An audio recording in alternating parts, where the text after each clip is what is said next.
Welcome back, everyone. This is Mayank Kothari, and let's continue with the convexity topic that we started by the end of the last lecture. Convexity topic एक concept पे based है, वो है sir modified duration. अब modified duration का जो concept था वो आया था मैकॉलेज ड्यूरेशन से. मैकॉलेज ड्यूरेशन पहले तो ये बताता है कि प्रेजेंट वैल्यू बॉन्ड की कितने समय में रिकवर हो रही है. उस मैकॉलेज ड्यूरेशन को हमने न्यूमरेटर में रखा, डिवाइडेड बाय 1+YTM किया, तो हमें मॉडिफाइड ड्यूरेशन मिला, यानी कि वोलैटिलिटी. वोलैटिलिटी या मॉडिफाइड ड्यूरेशन ये बताता है कि मार्केट प्राइस में कितना चेंज होगा अगर YTM 1% से बदला तो. बट प्रॉब्लम आ रही थी कि YTM जब 2, 3, 4, 5% से बदल रहे थे तो मॉडिफाइड ड्यूरेशन उतना सही आंसर नहीं दे रहा था. मॉडिफाइड ड्यूरेशन अप्रॉक्सीमेट आंसर देता है, एक्यूरेट आंसर नहीं देता. तो जब YTM में चेंज 1% का, ½ % का और इतना हो, तब तक तो मॉडिफाइड ड्यूरेशन भी ऑलमोस्ट सही आंसर दे देता है. बट जब YTM में चेंज आप बढ़ाओगे तब वो एक्यूरेट आंसर नहीं देगा. यही हमने लास्ट लेक्चर में देखा था. आपने ध्यान दिया होगा, जो हमने एग्जाम्पल देखा उसमें एक्चुअल चेंज जो मार्केट प्राइस में आ रहा था, कहाँ से 17% से 18% करने में, 18 नहीं 5% बढ़ाया था ना. यस, याद ध्यान देना, ये रहा 17% से, ये 17% से 22% जब हमने YTM चेंज किया, यानी 5% से जब YTM बढ़ाया तो मार्केट प्राइस 16% से एक्चुअल में गिरी. लेकिन मॉडिफाइड ड्यूरेशन के कॉन्सेप्ट के हिसाब से हमने जब 5 से मल्टीप्लाई किया तो पाया कि मॉडिफाइड ड्यूरेशन बोलता है कि मार्केट प्राइस 18% से गिरनी चाहिए. अब ये तो गलत जवाब दे रहा है ना, क्योंकि एक्चुअल में तो 16% से गिरनी चाहिए थी. तो 18% और 16% के बीच के गैप को ठीक करने के लिए कॉन्वेक्सिटी का कॉन्सेप्ट आया. मैं शुरू से बताऊंगा सर आपको. एक एग्जांपल लेते हैं नया वाला और स्टेप बाय स्टेप चलते हैं. तो जो फॉर्मूले आप देख रहे हो चार्ट में कॉन्वेक्सिटी के, उनको डिराइव करने तक हम पूरा डिस्कशन देखेंगे. क्वेश्चन भले ही 2 लेंगे 3 लेंगे, लेकिन अगर आपको कॉन्सेप्ट समझ में आ गया तो फिर 10 क्वेश्चन ही क्यों ना आपके सामने रख दिया जाए, आपको वजह पता होगी कि आप कर क्या रहे हो. ऐसा नहीं कि बस फिगर्स दे दी, फॉर्मूला डाल दिया और आंसर निकाल लिया, 4 मार्क्स मिल गए. एग्ज़ाम CA फाइनल का है, कुछ भी पूछा जा सकता है और तोड़ मरोड़ के पूछा जा सकता है, तो तब आप बहुत क्लियर होने चाहिए.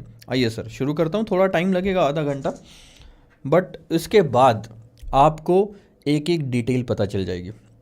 Let's take an example. Let's say कि हम फेस वैल्यू ले लेते हैं 1000 रुपये एक बॉन्ड की. कूपन रेट ले लो 4% का, टाइम ले लो 5 साल का, YTM यानी डिस्काउंटिंग का रेट ले लो 7% का. ठीक है, ये बेसिक तो चीज़ें आ गई. अब इस डिटेल के साथ सबसे पहले हम निकाल लेते हैं ड्यूरेशन, बॉन्ड का ड्यूरेशन. ड्यूरेशन निकालने के सर 3 तरीके हैं, तीनों डिफरेंट फॉर्मूले. अभी हमको कोई क्वेश्चन तो सॉल्व करना नहीं है, तो मैं फटाक से आंसर निकाल लेता हूँ इस फॉर्मूले के साथ, अगर आपको अभी तक याद हुआ होगा तो.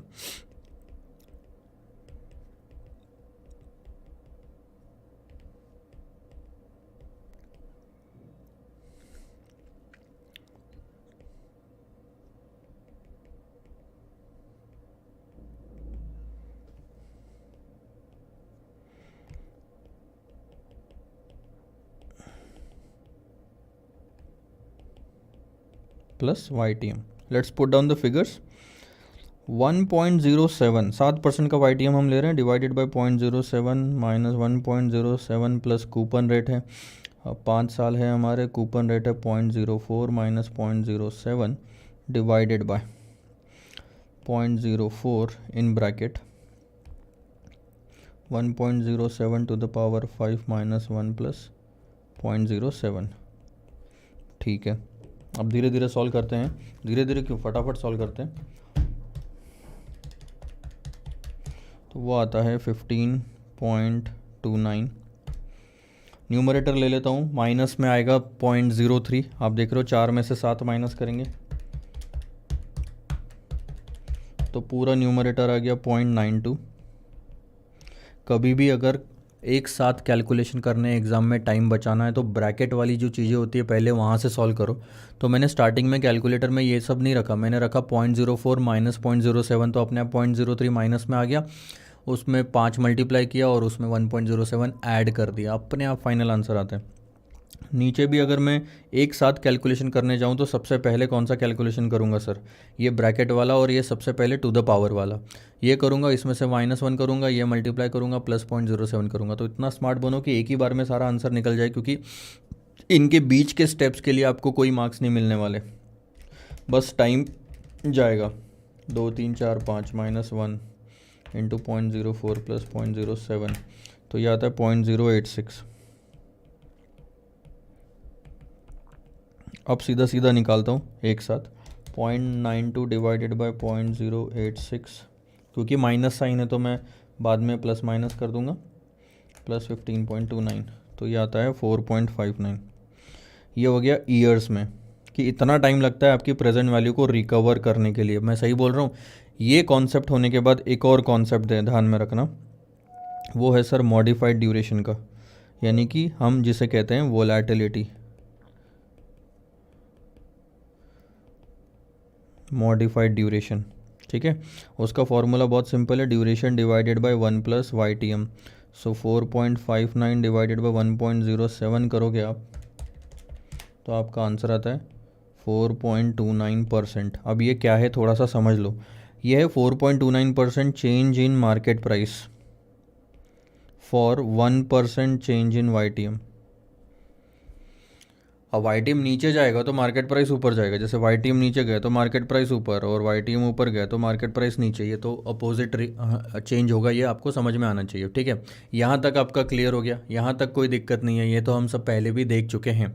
अब मैं एक काम करता हूँ, YTM में कुछ चेंजेस लाता हूँ। 7% YTM है अभी हमारी, हम उसमें एक काम करते हैं 3% का चेंज लाते हैं, इंक्रीमेंट भी और डिक्रीमेंट, मतलब इंक्रीज़ और डिक्रीज़ दोनों।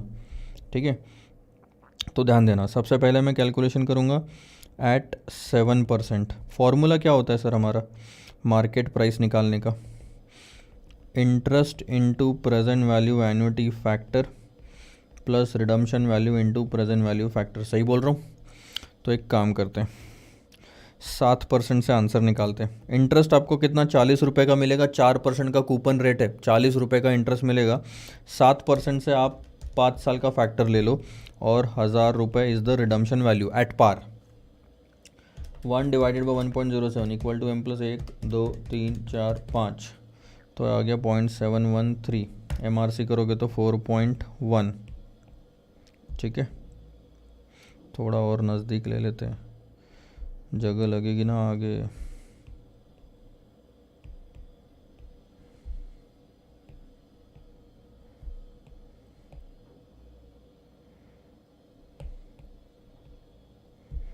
ठीक है, अब इसका आंसर देखो क्या आता है, एक साथ निकाल लेता हूँ, वो तो 713 हो जाएगा। 40 इंटू 4.1 प्लस 713, तो ये आता है सर आपका 877 आज की मार्केट प्राइस है।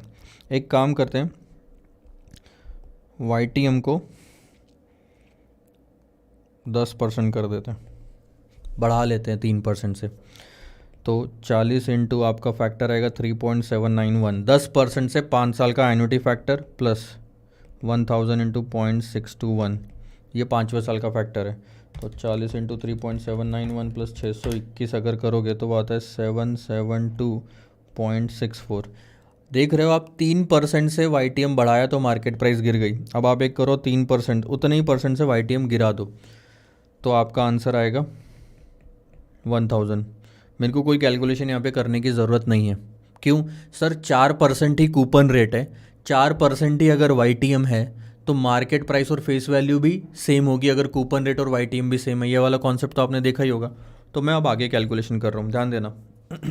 ये 3 फिगर आ गई आपकी। अब हम एक काम करेंगे, एक एक को ना थोड़ा सा नाम दे देते हैं कि क्या मतलब निकलता है उन सब चीज़ों का। 877 जो होता है उसको हम नाम दे देते हैं कि प्रेजेंट वैल्यू है ये बॉन्ड की, ये है प्रेजेंट वैल्यू बॉन्ड की करंट YTM पे, यानी कि PV0 बोल देते हैं। तो इसका मतलब ये है प्रेजेंट वैल्यू बॉन्ड की जब हमने YTM बढ़ाया। प्लस का मतलब होता है YTM बढ़ा, PV बढ़ा नहीं होता, PV तो उल्टा गिरता है। सो PV प्लस का मतलब होता है YTM जब बढ़ा रहे हो तो प्रेजेंट वैल्यू क्या आ रही है, और YTM जब गिरा रहे हो तो प्रेजेंट वैल्यू क्या आ रही है। ठीक है, अब क्या हम इनके भरोसे ध्यान देना, क्या हम इसमें चेंज निकाल सकते हैं कि मार्केट प्राइस में कितना चेंज हुआ परसेंटेज के रूप में। यस सर, कैसे निकालोगे? बहुत सिंपल, अगर मार्केट प्राइस गिरी है तो मुझे निगेटिव चेंज निकालना है और बढ़ी है तो पॉजिटिव चेंज निकालना है। तो मैं क्या करूँगा, 772 772 में से 877 माइनस करूँगा, छोटी फिगर में से बड़ी फिगर माइनस करोगे तो निगेटिव ही आंसर आना है, हमें निगेटिव ही चाहिए।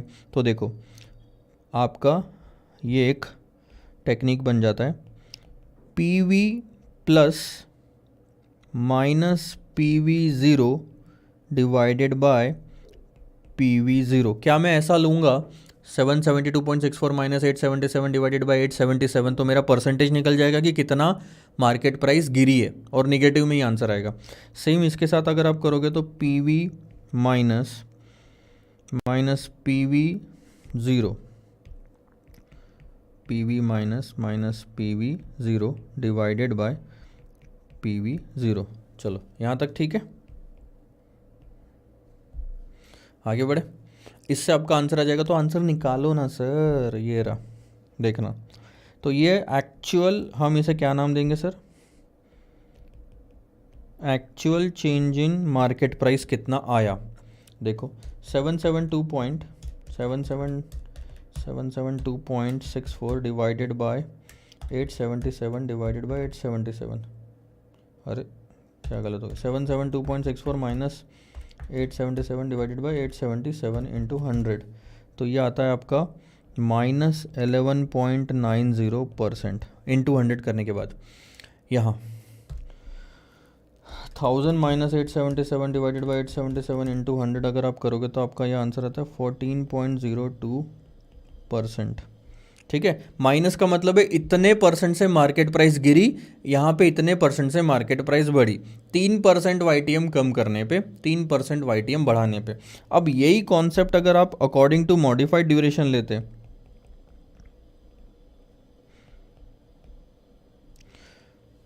तो अकॉर्डिंग टू मॉडिफाइड ड्यूरेशन आपका आंसर क्या आता पता है, 3% से चेंज आया ना, तो आप क्या करते, ये रहा, कहाँ गया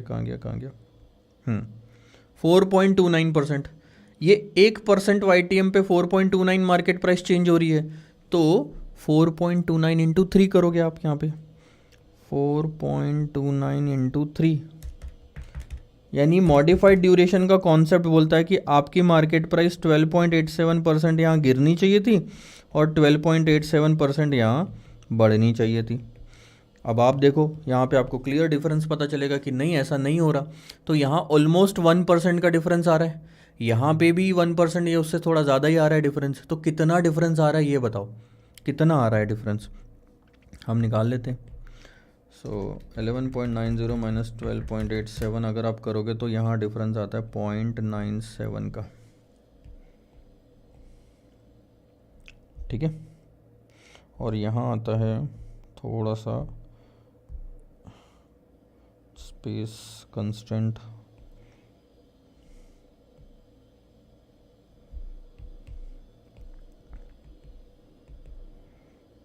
हम्म 14.02 माइनस 12.87, यहाँ आता है 1.15 का। इसका मतलब क्या है, यही तो हम बात कर रहे थे अभी तक कि सर मॉडिफाइड ड्यूरेशन से आंसर ठीक नहीं आता, एक्यूरेट नहीं आता, अप्रोक्सीमेट आता है, यानी आसपास आ जाता है लेकिन एक्यूरेट नहीं आता। एक्यूरेट आंसर है ये वाला, यानी मॉडिफाइड ड्यूरेशन में अगर ये परसेंटेज हम ऐड कर दे तो हमारा एक्यूरेट आंसर आ जाएगा। सो 11.90 कैसे निकला सर, माइनस 12.87 जो है उसमें आप 0.97 ऐड कर दो, या फिर ये 14.02 कैसे निकला, 12.87 में 1.15 ऐड कर दो, दोनों में ऐड कर दो ही आएगा, ध्यान देना ऐड कर दो ही आएगा, क्योंकि आप नेगेटिव साइन पहले ही ले चुके हो अगर होना तो। ठीक है, ले लिया यहाँ पे। अब जब एक्चुअल में आप निकालोगे आपका जो आंसर आएगा मॉडिफाइड ड्यूरेशन का 4.29, कोई एक ही फिगर आएगी, कितना एडजस्ट करना। अभी मैं यहाँ पे दुविधा में फंस गया कि सर मैं 0.97 एडजस्ट करूँ 12.87 में कि 1.15 करूँ, क्योंकि दोनों में जो चेंज इन वाईटीएम है वो तो 3% है, तो दोनों में ये जो एडजस्टमेंट आना चाहिए वो भी सेम आना चाहिए, बट अलग अलग आ रहा है। इसका क्या कर सकते हैं सर? कुछ भी नहीं कर सकते। अगर मैं 0.97 लूँगा तो 1.15 बुरा मान जाएगा। क्यों भाई, ये वाली साइड ने क्या बिगाड़ा? अगर 1.15 लूँगा तो ये वाली साइड बुरा मान जाएगी। तो एक काम कर सकते हैं सर, यहाँ पे हम ये और ये दोनों कंसिडर कर सकते हैं। सर दोनों कैसे कंसिडर करोगे? वो तो डबल इफेक्ट हो जाएगा। दोनों को कंसिडर करके एवरेज आउट कर दो, यानी दोनों का एवरेज आउट जो फिगर आता है वो एडजस्ट कर लो। तो सर एवरेज फिगर तो देखो ऐसा आता है, 0.97 प्लस 1.15 डिवाइडेड बाई 2।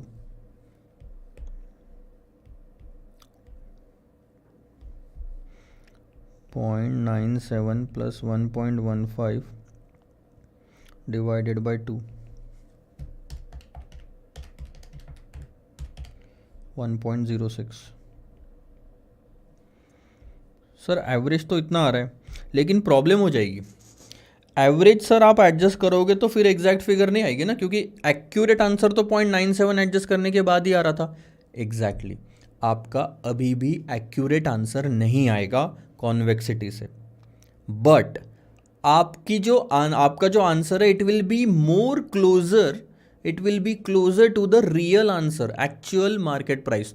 तो आपकी एक्यूरेसी 100% नहीं आएगी, बट 95, 99, 90% तक आपका आंसर और एक्यूरेट हो जाएगा।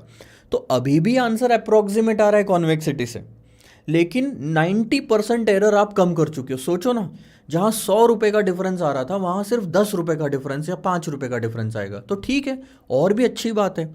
तो this is going to be the final thing 1.06, क्योंकि हमें दोनों साइड देखनी है। अब आप देखो, एडजस्ट करके खुद ही देखो। अगर मैं 1.06 एडजस्ट करता हूँ दोनों में, और दोनों में मैंने ऐड ही करना है, ठीक है। 12.87 पहला वाला निगेटिव था, दूसरा वाला पॉजिटिव था, 12.87। तो अगर आप करते हो तो देखो आंसर क्या आता है। सो 12.87 माइनस 1.06, तो आंसर आया 11.81, और 12.87 प्लस 1.06 तो आंसर आया 13.93। अब अगर आप ध्यान से देखोगे तो ऑब्वियसली आंसर में अभी भी डिफरेंस है, 11.90 की जगह 11.81 आ रहा है, लेकिन देखो कितना नज़दीक आ गया है।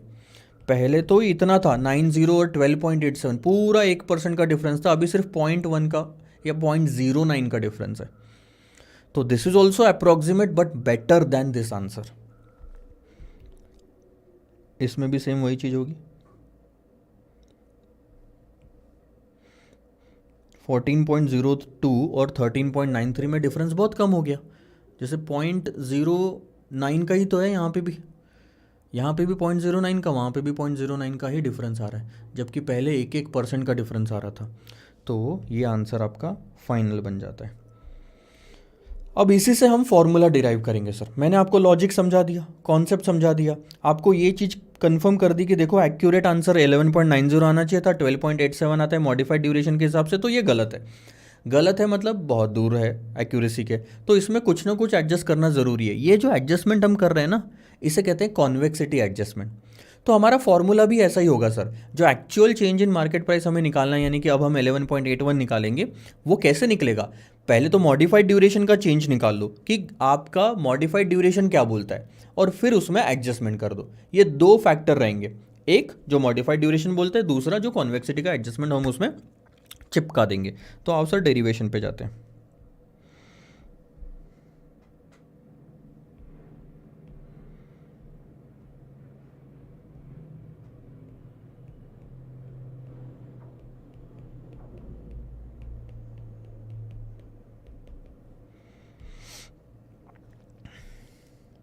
अब देखो आपका पर्पस क्या होना चाहिए,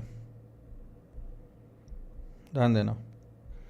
आपको निकालना है sir change in market price, और वो है, आप कोई भी एक फिगर ले लो, या तो 11.81% ये निगेटिव लेना से स्टार्ट करो, या तो 13.93, हम कोई भी एक साइड लेके चलते हैं। अल्टीमेटली फॉर्मूला हमें निकालना है, ठीक है। तो मैं 11.81% ले लेता हूँ, ठीक है, ले लिया। अब ये 11.81 आया कैसे था, ध्यान देना। 12.87 में 1.06 एडजस्ट करके आया था, तो हमने वो भी लिख लिया, 12.87 निगेटिव प्लस 1.06, एम आई राइट? ठीक है, बाहर निगेटिव रखना, क्योंकि वो वाली फिगर प्लस ही आएगी हमेशा। इसलिए आप बोलोगे नहीं तो सर 12.87 माइनस 1.06 ले लो, नहीं यहाँ पे तो ठीक है, फिर वो दूसरे वाले इसमें फ़र्क पड़ जाएगा, क्योंकि वहाँ तो प्लस ही साइन चाहिए, तो यहाँ हमेशा प्लस ही साइन चाहिए, इसलिए हमने यहाँ पे बाहर माइनस ले लिया। ठीक है, 12.87 प्लस 1.06 हो गया। इसे हम परसेंटेज में कन्वर्ट कर देते हैं। 0.1287 प्लस 0.0106, यानी डेसिमल्स में कर दिया, पहले परसेंटेज में था ना, अब मैंने डेसिमल्स में कर दिया। ठीक है, आगे देखो। अब ये 0.1287 कैसे आया था, आप ध्यान दो। आपने ये मॉडिफाइड ड्यूरेशन कैसे निकाला था, 4.29 जो मॉडिफाइड ड्यूरेशन था इनटू ये था change in market price. So 4.29 into 3% जो चेंज था, तो हम यहाँ पे वैसा ही लिख सकते हैं कि 4.29, क्योंकि डेसिमल में लिखना है, इंटू 0.03, 3 ना लिखते हुए 0.03 लिख दिया, कोई दिक्कत तो नहीं है, प्लस 0.0106। अब यहाँ से थोड़ा दिमाग एक्स्ट्रा आपको लगाना पड़ेगा, ध्यान देना। 4.29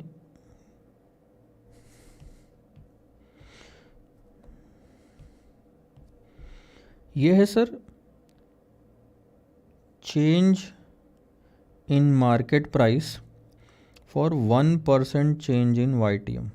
सही बोल रहा हूँ, सिर्फ 4.29 अगर आप देखोगे तो। बट अगर आप 4.29 इंटू 0.03 देखोगे तो वो है change in market price for 3% change in YTM।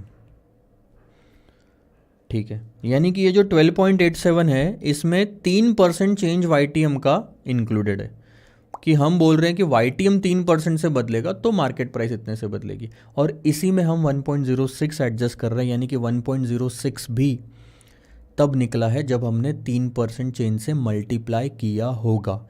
तो इसको 1% चेंज पे कैसे लाया जा सकता है, इसको 1% चेंज पे कैसे लाया जा सकता है, पहला क्वेश्चन। दूसरा क्वेश्चन, मॉडिफाइड ड्यूरेशन बोलता है कि मार्केट प्राइस में इतना चेंज आना चाहिए, और कॉन्वेक्सिटी के बाद बोलते हैं कि ये जो चेंज आना चाहिए मार्केट प्राइस में उसमें भी 1.06 का चेंज आना चाहिए, यानी कि 1.06 और कुछ नहीं, चेंज है of change in market price. So 12.87 क्या बोलता, चेंज इन मार्केट प्राइस, और 1.6% क्या बोलता, सिर्फ चेंज है। किस में सर, इसमें। So we can write it as change of change in market price. ठीक है, तो अभी फ़िलहाल के लिए मैं ये इतना लिख के चलता हूँ कि ये क्या है, change of change in market price for 3% change in YTM। अब हम क्या करेंगे, इसको 1% में कन्वर्ट करेंगे, देखना कैसे। अगला स्टेप, 4.29 इंटू 0.03, ये तो वैसे ही रखो, 0.0106 डिवाइडेड बाई 0.03 इंटू 0.03। ध्यान देना, मैंने 12.87 में से 0.03 बाहर लिख दिया था, तो इतना आंसर जो था सिर्फ 4.29 वो बन गया था 1% चेंज इन YTM के लिए, क्योंकि 1% वाली फिगर को 3 से मल्टीप्लाई करोगे तभी तो वो फिगर 3% वाली बनेगी। वैसे ही मैंने 0.0106 में से 3% बाहर डाल दिया, और क्योंकि मेरे को इक्वेशन सेम रखना है तो डिवाइडेड बाय 0.03 करना पड़ा। किसी भी फिगर को 3 से डिवाइड करोगे तो एक यूनिट का आंसर आ जाएगा, वो है 1% चेंज। आप ध्यान देना क्या आंसर आया हमारा ये। आप जब सिर्फ इतना पार्ट देखोगे तो वो ये बताता है change of change in market price for 1% change in YTM। वैसे ही 4.29 क्या बताता है, सिर्फ change in market price for 1% change in YTM। ये दोनों को जब 3 से मल्टीप्लाई कर दोगे ना, तब आपका 3% वाला चेंज आ जाता है। So this is change in market price, this is change of change in market price. ठीक है, ओके, अब आगे बढ़ते हैं। अब ध्यान देना इस पे फोकस करो, ये जो फिगर है ना, change of change in market price. अब मैं आता हूँ यहाँ पे,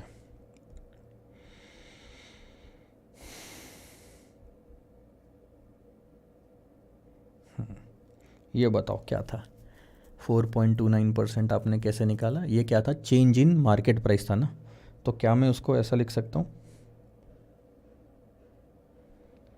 modified duration is equal to change in market price divided by change in YTM। हम यही तो बोल रहे थे ना कि मॉडिफाइड ड्यूरेशन का आंसर 4.29 कैसे आया सर? 4.29 डिवाइडेड बाय 1, तो 1% YTM में चेंज होगा तो 4.29 मार्केट प्राइस में चेंज होगा। यही तो मॉडिफाइड ड्यूरेशन था ना हमारा। अब ध्यान देना, अगर इसी फॉर्मूले को, ये तो सेम बेसिक फॉर्मूला, मैंने एक चेंज अगर ऐड कर दिया,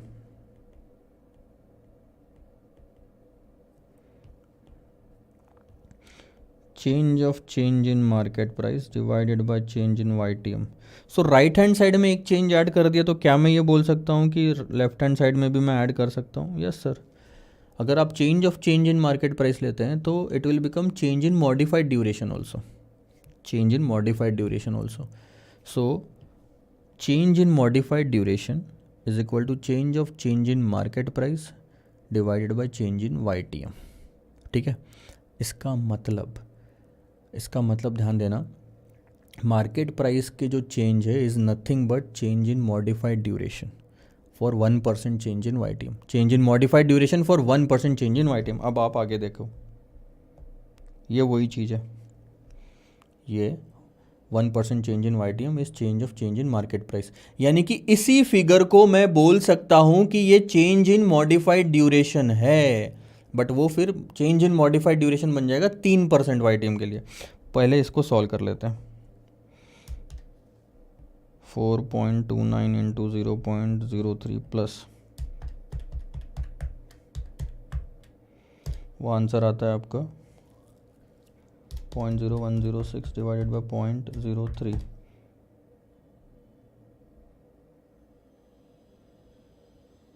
0.3533 इंटू 0.03। ठीक है, ये आ गया आपका change in market price for 1% change in YTM। अब ध्यान देना,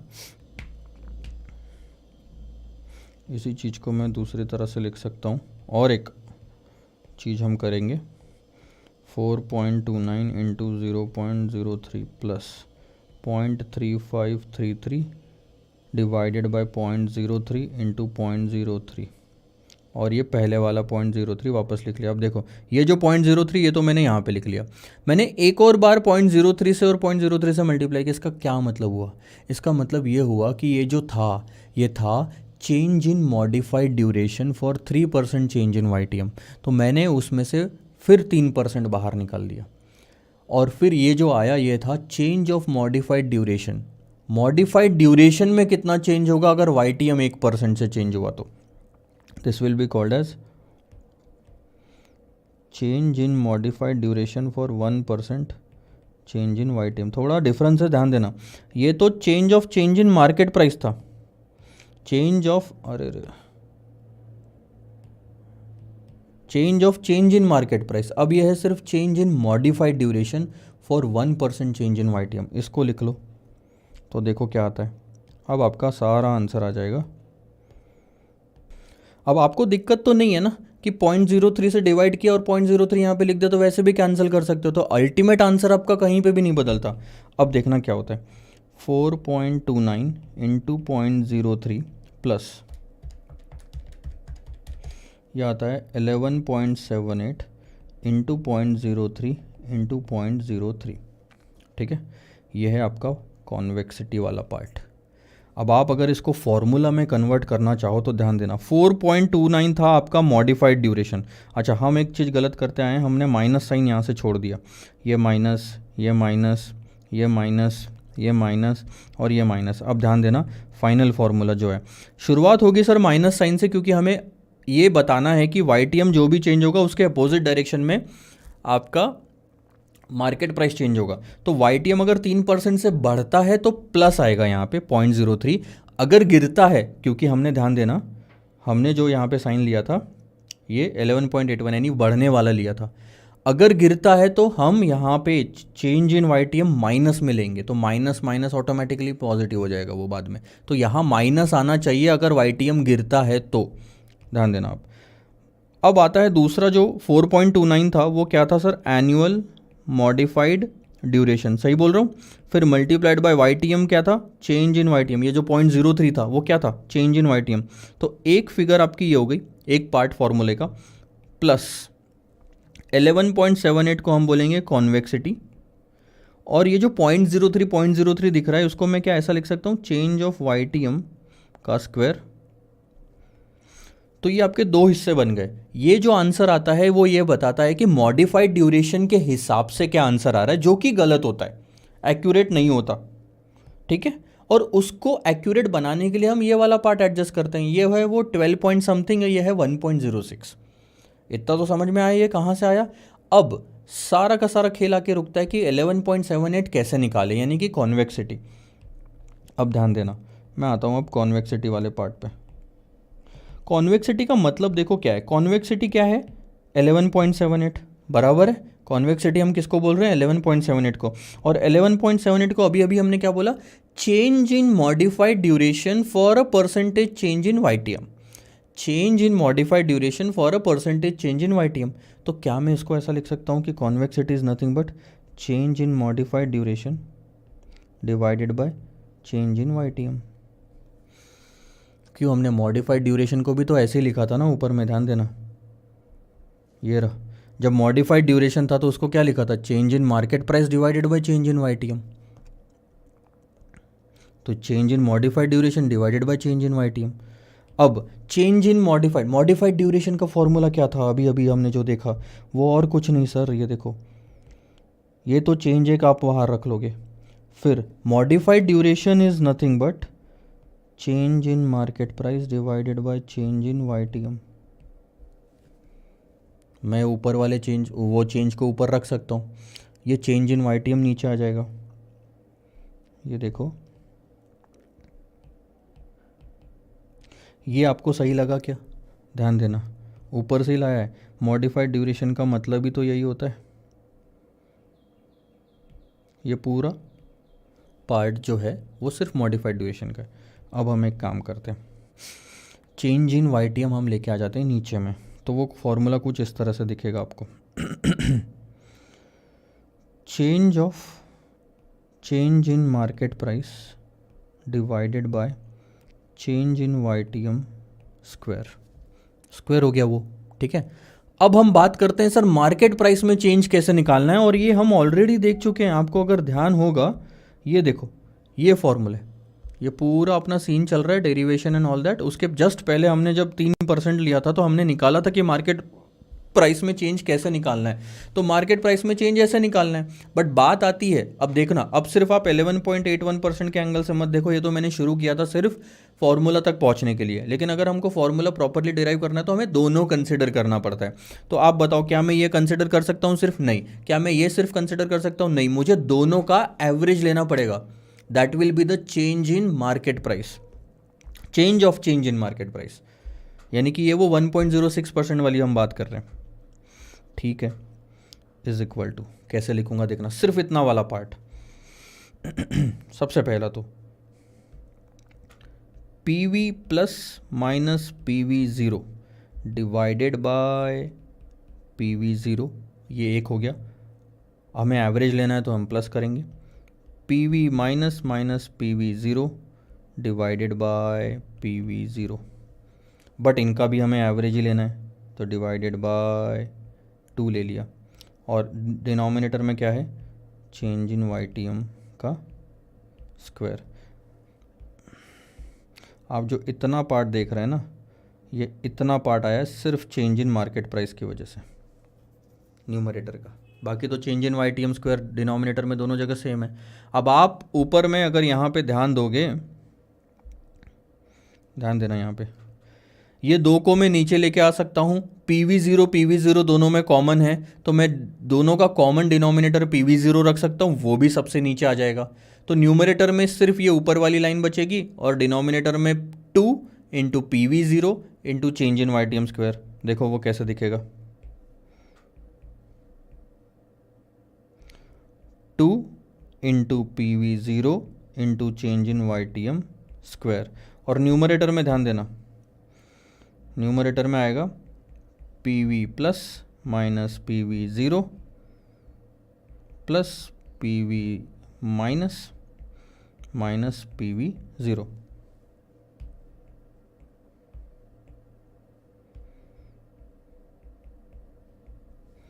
ठीक है, आया समझ में? ये 2 आ गया यहाँ पे, ये पी वी ज़ीरो भी आ गया यहाँ पे, और ये change in Y T M square भी आ गया यहाँ पे। ठीक है, अब आप न्यूमरेटर में भी देखना, ये एक है माइनस पी वी ज़ीरो, ये एक है माइनस पी वी ज़ीरो, इन दोनों को बाहर निकाल लेते हैं और फॉर्मूला थोड़ा छोटा हो जाएगा।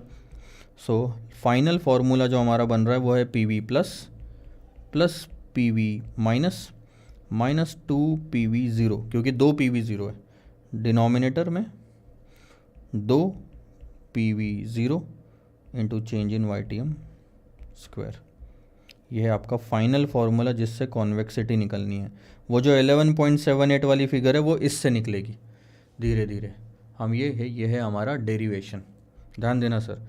इससे आपकी कॉन्वेक्सिटी निकलेगी, कॉन्वेक्सिटी से आपका 11.78 निकलेगा, ये 11.78 की मदद से आपका ये 1.06 निकलेगा, और जो कि आप ओरिजिनल चेंज में मॉडिफाइड ड्यूरेशन वाले आंसर में एडजस्ट करोगे तो एक्चुअल या मोर एक्यूरेट आंसर आएगा आपका चेंज इन मार्केट प्राइस का। तो 2 फॉर्मूले हैं यहाँ पे जो आपको याद रखने हैं।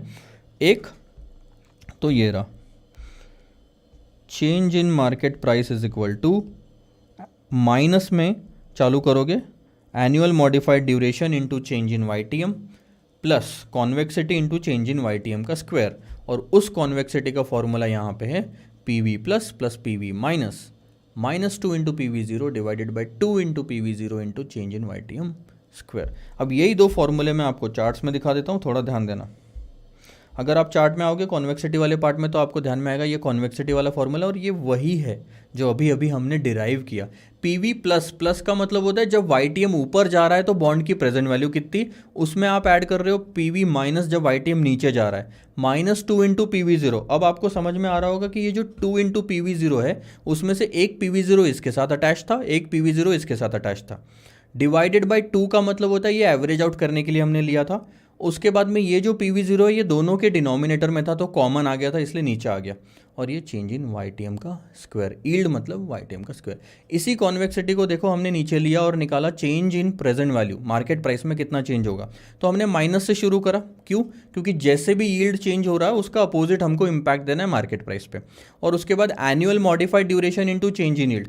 ये आंसर आपको नहीं लग रहा वही चीज़ बताती है जो मॉडिफाइड ड्यूरेशन बताता है कि भैया कितना आना चाहिए आंसर, लेकिन ये आंसर जो है पहला वाला पार्ट ये गलत आता है, डिफरेंस आता है। जब वाई टी एम में चेंज बढ़ जाता है तब ये प्रॉपर पिक्चर, एक्यूरेट पिक्चर नहीं दे पाता, इसलिए हम इसमें एक एडजस्टमेंट करते हैं जिसको हम कॉन्वेक्सिटी एडजस्टमेंट बोलते हैं। इतने पार्ट को सिर्फ आप कॉन्वेक्सिटी बोलोगे और पूरे पार्ट को जो change in to yield square multiply किया कॉन्वेक्सिटी एडजस्टमेंट बोलोगे। मैथमेटिकली अगर मैं बताऊँ आपको तो देखो, अगर ये सेम टू सेम फॉर्मूला आप वहाँ पे रखोगे तो change in yield square denominator में है, यहाँ पे change in yield square numerator में है, वो हटा सकते हो। तो आपका अल्टीमेट फॉर्मूला सिर्फ यही बनेगा, numerator divided by 2 into P V zero. Numerator divided by 2 into P V zero, ध्यान में रखना मैं क्या बोल रहा हूँ, numerator divided by 2 into P V zero, यानी कि ये सिर्फ और सिर्फ इन दोनों का एवरेज है। Numerator divided by 2 into P V zero, इन दोनों का सिर्फ, और कोई फॉर्मूला एडलेस कुछ भी नहीं, यानी कि इन दोनों का एवरेज हो गया वो 11.90 और 14.02 का एवरेज। यही है आपका, करके देखना है, करके देखना है। देखो 11.90 absolute figure plus 14.02 divided by 2, 12.96 आता है आपका, अराउंड 12.96। ये 12.96 आपका एडजस्टमेंट बन जाता है आगे जाके, मतलब आपको इतना एडजस्ट करना है एक्चुअल मॉडिफाइड ड्यूरेशन में। आपको धीरे धीरे समझ में आएगा। चलो आगे बढ़ें सर। ये हो गए सर हमारे सारे के सारे, क्या कहते हैं उसको, फॉर्मूलास डिराइव।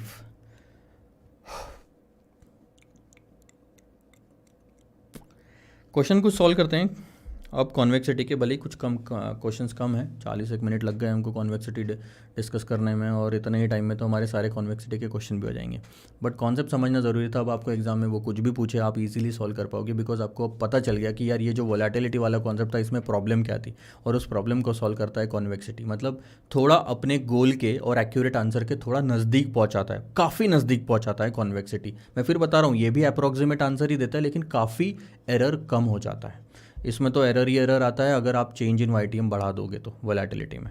ठीक है सर, कुछ क्वेश्चंस देखते हैं, उसके बाद नेक्स्ट कॉन्सेप्ट पे मूव ऑन करेंगे। आइए देखो, क्वेश्चन नंबर 76 था लास्ट वाला क्वेश्चन जो हमने छोड़ा था, क्योंकि कॉन्वेक्सिटी वाला टॉपिक आ गया था, तो हमने सोचा कि पहले कॉन्वेक्सिटी वाला थोड़ा सा डिस्कशन कर लेते हैं, उसके बाद इस क्वेश्चन को थोड़ा सा आगे बढ़ाएंगे। लेकिन फिर से क्वेश्चन की 76 की शुरुआत करता हूँ।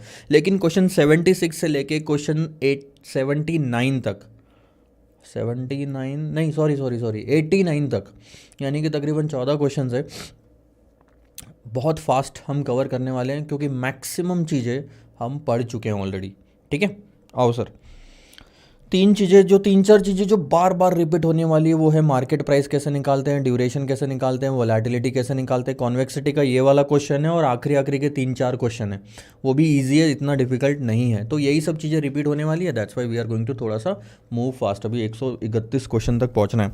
आपको डेटा दिया हुआ है, फेस वैल्यू आप देख रहे हो 10,000 रुपये है, to be redeemed at par on maturity, coupon rate है 8.5% का, तो 850 रुपये का आपको 850 रुपीज़ का आपको हर बार इंटरेस्ट मिलेगा। 5 साल की मेच्योरिटी है, मेच्योरिटी का यील्ड टू मेच्योरिटी जो है वो 10% का। तो मार्केट प्राइस निकालना इतना कोई डिफिकल्ट नहीं है। इंटरेस्ट 850 का अवेलेबल है एन्युटी फैक्टर के लिए, आप ये 10% का रेट इस्तेमाल कर सकते हो, और रिडम्पशन एट पार है। मार्केट प्राइस आपकी निकल जाएगी। ड्यूरेशन के 3 डिफरेंट फॉर्मूले हैं, ड्यूरेशन भी आपका निकल जाएगा। प्रैक्टिस करके देखो सर, अब कुछ भी नया नहीं है, कैलकुलेशन ही है सिर्फ। वोलेटिलिटी कैसे निकालते हैं, जो ड्यूरेशन सेकंड वाले में आंसर आया डिवाइडेड बाय 1 + YTM करोगे तो वोलेटिलिटी आ जाएगा। अब ये वोलेटिलिटी वही वाला कॉन्सेप्ट है जिससे जो आंसर आता है वो एक्यूरेट नहीं रहता अगर आप YTM में डिफरेंस जो चेंज है वो बढ़ा दो तो, यानी 3-3, 4-4, 5-5% से अगर YTM बदलता है तब वोलेटिलिटी आपको सही आंसर नहीं देता। चौथा पार्ट है आपका कॉन्वेक्सिटी निकालने का। देखो, इन्होंने बोला ज़रूर है कॉन्वेक्सिटी, लेकिन आंसर में जो निकाला वो है कॉन्वेक्सिटी एडजस्टमेंट। अब मेरी बात को थोड़ा सा ध्यान से समझना, यहीं पे चार्ट में आता हूँ। ये कॉन्वेक्सिटी के फॉर्मूले को देखो, कॉन्वेक्सिटी का ये वाला फॉर्मूला है, और चेंज इन मार्केट प्राइस का ये वाला फॉर्मूला नीचे वाला, जिसमें annual modified duration into change in yield आता है, minus annual modified duration into change in yield. और ये जो प्लस के बाद वाला सारा पार्ट है, यानी कॉन्वेक्सिटी जब चेंज इन यील्ड के स्क्वायर से मल्टीप्लाई होती है तो उस पूरे पार्ट को, यहाँ से प्लस के बाद के सारे पार्ट को कॉन्वेक्सिटी एडजस्टमेंट कहते हैं। तो क्वेश्चन ने पूछा कॉन्वेक्सिटी है लेकिन निकाला एडजस्टमेंट है, यानी कॉन्वेक्सिटी निकालने के बाद उन्होंने चेंज इन यील्ड के स्क्वायर से मल्टीप्लाई भी किया है। अब यहाँ पे मैं कुछ भी अज्यूम करके चल सकता हूँ कि शायद उन्होंने पूछा ही वो हो कॉन्वेक्सिटी एडजस्टमेंट, तो आप क्वेश्चन बदल सकते हो। लेकिन एग्जाम में ऐसा कर सकते हैं क्या? नहीं कर सकते। एग्जाम में तो क्वेश्चन बदल नहीं सकते हम। तो एग्जाम में कॉन्वेक्सिटी सिर्फ पूछा जाए तो दोनों आंसर निकाल के आ जाना, मैं तो कहता हूँ, क्योंकि पहले आंसर कॉन्वेक्सिटी आएगा, उसके बाद कॉन्वेक्सिटी एडजस्टमेंट आएगा। ठीक है, तो कॉन्वेक्सिटी कैसे निकालना है सर? कॉन्वेक्सिटी का फॉर्मूला आप थोड़ा सा याद करने की कोशिश करो, जो आपने कॉन्सेप्ट पढ़ा था अभी अभी। ठीक है, आपको चाहिए PV when the yield is increasing plus PV minus when the yield is decreasing, जब यील्ड गिरता है तब, और -2 इंटू PV 0 करंट। ये PV 0 कहाँ से आएगा पता है? ये जो करंट मार्केट प्राइस आपने निकाली है ये PV 0 है, करंट यील्ड पे जो मार्केट प्राइस आ रही है, divided by 2 PV 0 into change in YTM या यील्ड स्क्वायर। ठीक है, तो क्वेश्चन ने आपको ये निकालने बोल दिया, लेकिन यील्ड में चेंज कितना हो रहा है वो नहीं बताया, बट एक हिंट ज़रूर दिया आगे। यहाँ पे 10% से प्रेजेंट वैल्यू फैक्टर है, यहाँ पे 8% से प्रेजेंट वैल्यू फैक्टर है, यानी यहाँ पे इन्होंने जो गिराया है YTM या यील्ड वो 2% से गिराया है। लेकिन हमको सिर्फ PV माइनस नहीं चाहिए, हमें PV प्लस भी चाहिए, यानी कि जब YTM बढ़ता है तो बढ़ाओगे तब कितना लोगे? 12%। और कोई आंसर आपका होना ही नहीं चाहिए, भले ही क्वेश्चन में नहीं दिया है, लेकिन आपको जो अज्यूम करना है रेट वो है 12%। जो चेंज इन यील्ड है वो सेम रहना चाहिए, अगर गिरा 2% से तो बढ़ाना भी 2% से ही है। ठीक है, तो पहले हम कॉन्वेक्सिटी निकालते हैं। क्या करना पड़ेगा? कुछ भी नहीं सर, 8% से वापस पहले वाले का आंसर निकालो, 12% से भी आंसर निकालो। ठीक है, तो अब आपके सारा डेटा आ गया। जो 12% से आया वो पीवी प्लस, जो 8% से आया वो पीवी माइनस, पीवी जीरो आपका ऑलरेडी स्टार्टिंग में आ चुका था, 2 × PV0 स्टार्टिंग में आ चुका था। चेंज इन यील्ड कितना है, 2% है ना, तो कैसे लिखोगे सर उसको, 0.02 का स्क्वायर, 2% डेसिमल में लिखना है, हमेशा याद रखना। तो इससे कॉन्वेक्सिटी आ गई, कॉन्वेक्सिटी को मल्टीप्लाइड बाय वापस चेंज इन यील्ड स्क्वायर कर दो, तो आपका कॉन्वेक्सिटी एडजस्टमेंट आ जाएगा। आगे देखो ये रहा मार्केट प्राइस, ड्यूरेशन, वोलेटिलिटी, ये कॉन्वेक्सिटी, ठीक है। अब ध्यान देना, इन्होंने भले ही ये V plus V minus use किया, उससे फ़र्क नहीं पड़ना चाहिए आपको। कॉन्सेप्ट अगर समझ में आया तो PV लो, MP लो या V लो, बात सरी की है, सेम पढ़ना चाहिए। दूसरी गलत चीज़ जो इन्होंने करी है वो मैं बताता हूँ आपको, ये जो इन्होंने टेबल फॉर्मेट में निकाला है, बिल्कुल टेबल फॉर्मेट यूज़ मत करना है ऐसे टाइम पे, कॉन्वेक्सिटी निकालते टाइम पे क्या ज़रूरत है, कितना टाइम वेस्ट होता है इसमें। आप सीधा सीधा फॉर्मूला लिखो ना, interest into present value annuity factor plus redemption value into present value factor, फटाफट आंसर निकल सकता है। तो ये बार बार 850 4 बार लिखने का कोई मतलब ही नहीं बनता। फिर इसको प्रेजेंट वैल्यू फैक्टर निकाल के लिखो, फिर मल्टीप्लाई करो, फिर प्रेजेंट वैल्यू फैक्टर निकालो, फिर मल्टीप्लाई करो, फिर टोटल वोटल भी करते बैठो, बहुत टाइम जाएगा आपका इसमें। आप अंडर एस्टिमेट मत करो, एग्जाम में जो टाइम मिलने वाला है उसको अंडर एस्टिमेट मत करो। सर ने बहुत अच्छे से कॉन्सेप्ट पढ़ा दिया, मैंने भी बहुत अच्छे से पढ़ लिया था, मेरे को तो सब आता था, बहुत अच्छी प्रैक्टिस करी थी, लेकिन मैं 60 ही मार्क का सॉल्व करके आया, क्या मतलब निकलेगा उसके बाद में। 3 घंटे बाद जब पेपर देने के बाद जब बाहर निकलोगे तो कोई किसी को भी आप एक्सक्यूज़ या ब्लेम नहीं कर सकते, ना खुद को, ना टीचर्स को, ना माँ बाप को, ना दुनिया को, ना भगवान को। तो प्रैक्टिस कर लो पहले से ही। टाइम मैनेजमेंट एक चीज़ है जो कि सिलेबस में इंक्लूड नहीं की जाती, बट वो इंपॉर्टेंट चीज़ है जो कि हमें सीखना ज़रूरी होता है over a period of time. ठीक है सर, तो क्या करना है, बस वो वाला फॉलो करो, डोंट फॉलो टेबल फॉर्मेट, लिख दिया। आप देखो क्या होता है, इतना तो समझ में आना चाहिए। उसके बाद कॉन्वेक्सिटी में रखा तो 9.876 आ गया, उस 9.876 को 0.02 स्क्वायर से मल्टीप्लाई कर दिया, तो डेसिमल में आपका परसेंटेज आ गया, उसको 100 से मल्टीप्लाई कर दो तो ये आ गया। ये 0.395 क्या है पता है, जो मार्केट प्राइस में चेंज बोलता है ना, मॉडिफाइड ड्यूरेशन, उसमें भी कितना चेंज करना है। सो मैं एक बार और यहाँ पे लिख देता हूँ, ध्यान देना, percentage change in market price is equal to minus annual modified duration into change in yield. इतना पार्ट बोलता है कि मार्केट प्राइस में कितना चेंज होना चाहिए, बट ये गलत आता है, इनएक्यूरेट आता है, गलत तो नहीं बोल सकते, इनएक्यूरेट आता है, इसलिए उसमें जो एडजस्टमेंट करना पड़ता है उसको बोलते हैं कॉन्वेक्सिटी एडजस्टमेंट, और वो आया है आपका 0.395%। ठीक है, कोई दिक्कत तो नहीं है। अब देखो बाद वाला पार्ट भी बहुत आसान है। अब आपको फिर से मार्केट प्राइस निकालना है, लेकिन वो बोलता है कि डिक्रीज हो रही है YTM 200 बेसिस पॉइंट से। मार्केट YTM अगर गिरा तो मार्केट प्राइस बढ़ना चाहिए, ये तो क्लियर समझ में आता है आपको। और मैकोलेस ड्यूरेशन एस्टिमेट से और इंट्रिंसिक वैल्यू मेथड से आपको निकालना है। यानी कि ये चीज़ हम करते आ रहे थे, पता है, तभी तो हमको पता चला कि ये मैकोलेस ड्यूरेशन यानी कि वोलेटिलिटी, ये मॉडिफाइड ड्यूरेशन बोलो, वोलेटिलिटी बोलो, ये सब इनएक्यूरेट आंसर देता है, क्योंकि एक्यूरेट आंसर इंट्रिंसिक वैल्यू से आता है। और इंट्रिंसिक वैल्यू मेथड यानी कि ये वाली मेथड, सॉरी, जो आपने पहले पार्ट में यूज़ करी थी, तो इंट्रिंसिक वैल्यू मेथड से निकालोगे तो क्या करना है सर, 10% तो आपको क्वेश्चन में दिया हुआ है YTM, 200 बेसिस पॉइंट कम कर दो, 8% से वापस ये फॉर्मूला लिख के निकालो, interest into annuity factor plus redemption value into present value factor, निकाल लोगे, कोई दिक्कत नहीं है। और मैकोलेस ड्यूरेशन से कैसे निकालते हो सर, 2% से YTM गिर रहा है ना, तो जो भी आपका ड्यूरेशन, मॉडिफाइड ड्यूरेशन आया है उसको 2 से मल्टीप्लाई करो, उतने से मार्केट प्राइस बढ़ानी चाहिए, क्योंकि YTM गिर रहा है। देखो 3.865 आपका मॉडिफाइड ड्यूरेशन आया था, यानी कि मार्केट प्राइस में चेंज होगा इतना अगर YTM 1% से बदलेगा, तो YTM 2 से बदला तो 2 से मल्टीप्लाई कर दिया, और ये ओरिजिनल मार्केट प्राइस। तो हमें पता चला कि 729 रुपये से मार्केट प्राइस बढ़नी चाहिए। क्यों बढ़नी चाहिए, क्योंकि YTM गिर रहा है। यहाँ साइड में लिखना कभी भी, YTM गिरा तो मार्केट प्राइस बढ़ेगी, तो प्लस ही तो करोगे ना, तो बढ़ा ली। लेकिन मैं यही बोल रहा हूँ, यही वो मेथड है वोलेटिलिटी वाला, या मॉडिफाइड ड्यूरेशन वाला, जो आपको इनएक्यूरेट आंसर देता है। अभी आपको एक्यूरेट आंसर चाहिए तो ये रहा इंट्रिंसिक वैल्यू मेथड से, ये आपने इंट्रिंसिक वैल्यू मेथड से निकाला और आंसर कितना आ रहा है 10,204। ये क्या करा इनने, यहाँ पे पूरा आंसर निकालना, ये जो इन्होंने सिर्फ चेंज लिखा है यहाँ पे, ऐसे थोड़ी लिखते हैं 8% से 10,204 आया, कहाँ लिखा, कहीं कैलकुलेट तो करना चाहिए। अच्छा सॉरी, करा है, सॉरी मेरी गलती, ये रहा 10,204, ये तो इसी में निकल गया था 8% से, कॉन्वेक्सिटी वाले क्वेश्चन में ही, तो वही उठा के आपको यहाँ पे रखना है, ठीक है। तो ये एक्यूरेट आंसर है। अब हम क्या बोलते हैं कि कॉन्वेक्सिटी अगर एडजस्ट कर देते हो तो उससे 10,204 तो नहीं आएगा, लेकिन उसके बहुत नज़दीक आ जाएगा। अभी आप देखोगे तो 204 और 160 में 40-45 रुपये का डिफरेंस है, इतना डिफरेंस नहीं आएगा। मैं करके दिखाऊं, क्वेश्चन से हट के सवाल है ये जो मैं अभी बता रहा हूँ, मैं करके दिखाता हूँ आपको।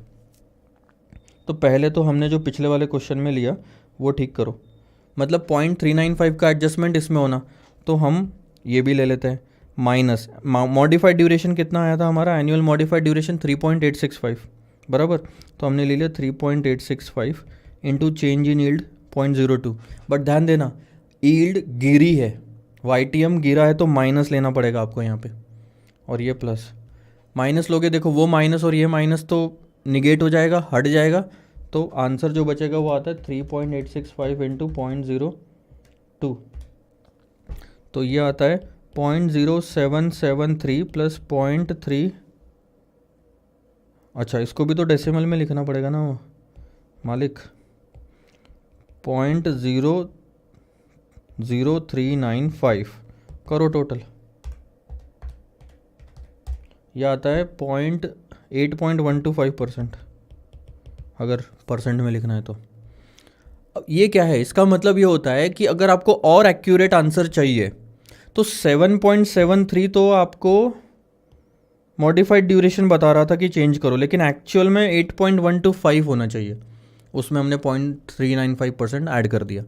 तो 8.125 से आप अपनी बेसिक प्राइस ये जो आई थी इसको बढ़ा दो, देखो प्लस करो 8.125%, करो कैलकुलेटर पे पता चलेगा, 9431.5 प्लस 8.125%, तो आंसर आता है 10,198।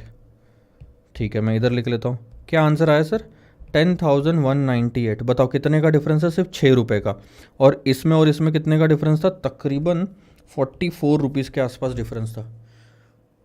तो इस एक कॉन्वेक्सिटी एडजस्टमेंट से आपका जो एरर 44 रुपीज़ का आ रहा था वो अब 6 रुपये पे आके रुक गया, तो कम हो गया ना। मैंने तो यही बोला था, एक्यूरेट नहीं आएगा लेकिन बहुत कम हो जाएगा आपका।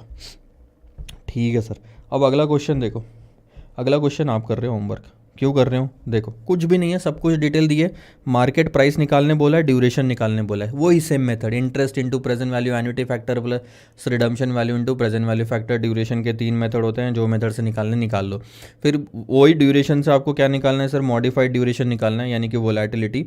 और फिर बोलता है कि अगर यील्ड इंक्रीज हो रही है 35 बेसिस पॉइंट 0.35, तो what would be the price of the bond. आप सिंपल क्या करो सर, मॉडिफाइड ड्यूरेशन को 0.35 से मल्टीप्लाई कर दो, तो उतना मार्केट प्राइस गिरेगी। क्यों, क्योंकि यील्ड इंक्रीज हुई है, तो मार्केट प्राइस उतने से गिरेगी। ठीक है, अब ध्यान देना इन्होंने क्या किया ये भी मैं बताता हूँ। ड्यूरेशन तक तो ठीक था, तीसरा पॉइंट ध्यान दो, तीसरे पॉइंट में जब प्राइस निकालने की बारी आई तो उन्होंने 8% को 8.5% कर दिया, 8.35 कर दिया और पूरा कैलकुलेशन वापस किया। पहली गलती इन्होंने टेबल फॉर्मेट यूज़ करा, गलत है, टाइम बहुत जाता है। दूसरी गलती, वापस interest into present value annuity factor मत करो, आप वोलेटिलिटी वाला कॉन्सेप्ट यूज़ करो ना। सर वोलेटिलिटी से तो इनएक्यूरेट आंसर आता है, आपने अभी अभी बोला, यस, लेकिन एक चीज़ ध्यान दो, इनएक्यूरेट आंसर तभी आता है जब चेंज इन यील्ड ज़्यादा होता है। इस क्वेश्चन में तो 0.35% है, 1% भी नहीं है, तो नहीं आएगा एरर। और ये भी मैं बताता हूँ, ध्यान देना, इन्होंने एक काम करो, हम कैलकुलेट कर लेते हैं। ठीक है, देखो कितना परसेंट था, 8%। ये ड्यूरेशन आया, मैं वोलेटिलिटी निकाल लेता हूँ। Volatility is nothing but duration divided bye 1 plus YTM, so 5.73 into divided by 1.1, वो आता है 5.21%।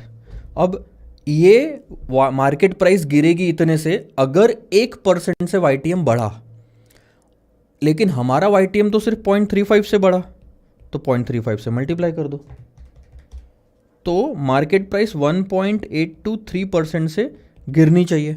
ठीक है कितनी मार्केट प्राइस? 948.56। इसमें से एक काम करो, 1.823% गिरा दो, देखो कितनी आती है। 948.56 माइनस 1.823%, तो आंसर कितना आया? 931.27। अब आप बताओ कितना डिफरेंस है 930 और 931.27 में? 1 रुपए का। 1 रुपए का तो एरर है ना, कम है, बिल्कुल कम है, इतना तो चलता है। 40 रुपये, 50 रुपये, 200 रुपये तो फ़र्क पड़ता है। ठीक है सर, ये दूसरा तरीका जो इन्होंने बोला ये फॉलो करो ना। यहाँ तो 930 ही आ रहा है, मैंने कुछ गलत लिया क्या? हाँ मैंने गलत लिया है, और आंसर सही आ जाएगा। मैंने गलत लिया ना सर, 8% लेना था, मैंने 10% ले लिया। अरे रे रे, तभी तो थोड़ा तो गलती आ गया। ये सब हटाओ, सब हटाओ। Extremely sorry for my mistake. होती है यार, इंसान है, इंसानों से गलती होती है। 1.08 लेना चाहिए था आपने, अब तो और कम हो जाएगा, 1 रुपये का भी नहीं आएगा। यार 5.31 मल्टीप्लाइड बाय 0.35 करा तो आ रहा है 1.857%। लेस कर दो, 1.857% करो लेस एक बार, देखो 948.56 लेस 1.857% कितना आ रहा है सर? 930.95। ये तो आ रहा है, ये रहा। कितना डिफरेंस है? 50 पैसे, 60 पैसे, है ना? ये सही है, यही फॉलो करो। टेबल फॉर्मेट में फालतू में टाइम जाएगा, सोचना, दिमाग लगाना पड़ता है, ऐसा थोड़ी है। अब देखो इस क्वेश्चन में भी कुछ भी नया नहीं है, इन्होंने सिर्फ ड्यूरेशन निकालने बोला है शॉर्टकट मेथड से, और 10 साल दे दिए। टेबल फॉर्मेट से निकालोगे तो देखो बहुत टाइम लगेगा सर। खैर इसमें तो दोनों पूछा है, इसने बोला है कि आप ड्यूरेशन निकालो और उसके बाद ऑल्सो शॉर्टकट मेथड से भी निकालो। जब दूसरे इसमें शॉर्टकट मेथड पूछ लिया तो पहले इसमें तो लॉन्ग कट मेथड जाना ही पड़ेगा। तो टेबल निकाला, ड्यूरेशन के 3 मेथड थी हमारी, summation of present value into year divided by summation of present value, एक था summation of weight into year, और एक का अपना लंबा वाला फॉर्मूला। इन्होंने ये वाला यूज़ करा है, कोई दिक्कत तो नहीं है, practice makes man perfect. This divided by this करोगे तो आंसर आ जाएगा, और ये फॉर्मूला वाला फिगर रखो, बस आगे बढ़ो। मैं आगे बढ़ रहा हूँ। हाँ ये क्वेश्चन थोड़ा सा इंटरेस्टिंग है, इसमें थोड़ा ध्यान देंगे सर। 79 पे थोड़ा सा देखो। एक इन्वेस्टर है, ध्यान देना, मैं आपको स्टोरी समझाता हूँ पूरी की पूरी। एक इन्वेस्टर है जिसने काफ़ी सारे बॉन्ड खरीद लिए थे। कौन से बॉन्ड खरीदे थे? 7 साल वाले 6.75%। यह है कूपन रेट, यह है फेस वैल्यू, और यह है आपका रिडम्शन 1050। ध्यान देना, 7 साल वाले बॉन्ड खरीदे थे, 6.75 का कूपन था, यानी कि तकरीबन 67 रुपीज़ 50 पैसा आपको हर साल इंटरेस्ट के रूप में मिलेगा। और जब 7 साल कंप्लीट हो जाएंगे तो 5% प्रीमियम पे वो मैच्योर होगा, यानी कि 1000 रुपये पे 5%, 1050 रुपये पे वो मैच्योर हो जाएगा। डिस्काउंटिंग करनी है तो 9% का रेट ले लो 7 सालों के लिए। यहाँ पे उन्होंने दिया है यही लेना, इसकी टोटल कर लेना। कभी भी यहाँ पे पहले ही लिख लो प्रेजेंट वैल्यू एन्युटी फैक्टर कितनी आती है, ठीक है। However due to financial crunch, अभी उसने ले तो लिया बहुत सारे, ताव ताव में पैसे पड़े थे, तो ऐसी गलती मैंने भी करी थी एक बार, बट बाद में जब पैसों की ज़रूरत पड़ती है तब पैसे नहीं होते हमारे पास में। तो अब वो बोल रहा है कि यार कुछ तो बॉन्ड मैं बेच दूँ इसमें से, मैंने इतने सारे ले लिए, कुछ बॉन्ड मैं इसमें से बेच देता हूँ। और एक इन्वेस्टर मिला भी है मुझे, बायर, एक बायर मिला है और वो खरीदने रेडी है। वो बोलता कि मैं 897 रुपीज़ पर बॉन्ड में खरीद लूँगा। ध्यान देना, 897 पर बॉन्ड में मैं खरीद लूँगा। तो आगे इन्वेस्टर फॉलो करता है इंट्रिंसिक वैल्यू मेथड बॉन्ड्स की वैल्यूएशन के लिए। तो सबसे पहली चीज़ जो उन्होंने पूछी है वो है मार्केट प्राइस निकालो। मार्केट प्राइस, ड्यूरेशन, वोलेटिलिटी, तीनों कॉन्सेप्ट एक दूसरे से रिलेटेड है। 9% ले लो और फटाफट निकालते जाओ, कुछ भी नया नहीं है इसमें।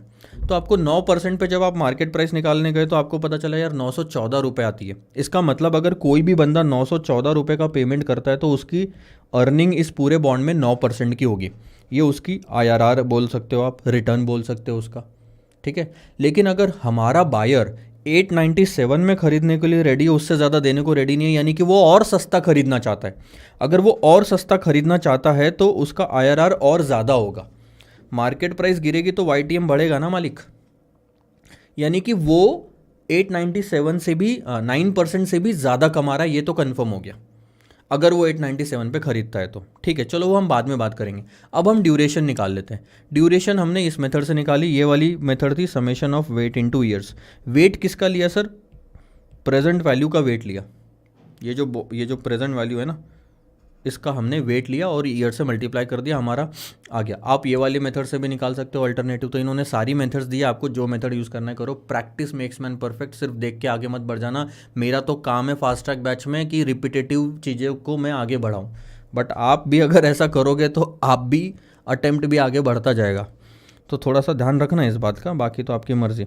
फिर उन्होंने पूछा वोलेटिलिटी, तो एक चीज़ ये ठीक कर लो, बुक में थोड़ा सा प्रिंटिंग में मिस्टेक है या क्वेश्चन में मैं देखूंगा, यहाँ पे उन्होंने वोलेटिलिटी निकाला ही नहीं है। तो मैं वोलेटिलिटी लिख लेता हूँ, is equal to duration by 1 + YTM। ध्यान देना, ड्यूरेशन आया था 5.72 का, 1 + YTM 9% का है, और ये आपका आंसर आ जाएगा। तो ये एक चीज़ ठीक कर लो, 5.25 या 24 या 25 ही ले लो, सही है। 25 आता है आपका वोलेटिलिटी। ठीक है, तीनों चीज़ें आपने निकाल ली। अब आती है बारी required YTM of the new investor. यही तो वो चीज़ पूछ रहे हैं। ये कितना है? अगर उसने 897 पे खरीदा तो वो कितना कमा रहा है? एक तरह से वो IRR निकालने बोल रहे हैं, और IRR के लिए हमें ऐसा रेट चाहिए जिसकी प्रेजेंट वैल्यू 897 आती है। अब हमें ट्रायल एंड एरर करके देखना पड़ेगा। बहुत सिंपल सी बात है सर, एक तो परसेंट हमने हमारे पास ऑलरेडी है 9%। 9% पे 914 प्रेजेंट वैल्यू आती है। हमें प्रेजेंट वैल्यू और गिरानी है तो YTM और बढ़ाना पड़ेगा 9। और आप देख सकते हो, नोटिस करना, 897 और 914 में खाली 17 रुपये का फ़र्क है। अगर 17 ही रुपये कम करना है तो बहुत कम रुपए हैं जो कम करना है, तो बहुत कम रेट बढ़ाओ। तो नेक्स्ट रेट जो होगा वो हम 10% ले लेते हैं। हम देखते हैं कि 10% पे प्रेजेंट वैल्यू कितनी आती है। ठीक है, अब थोड़ा सा मैं ये आंसर इधर ले लेता हूँ, थोड़ा तो कभी कभी करना पड़ता है सर। क्वेश्चन 79, मार्केट प्राइस है 10%।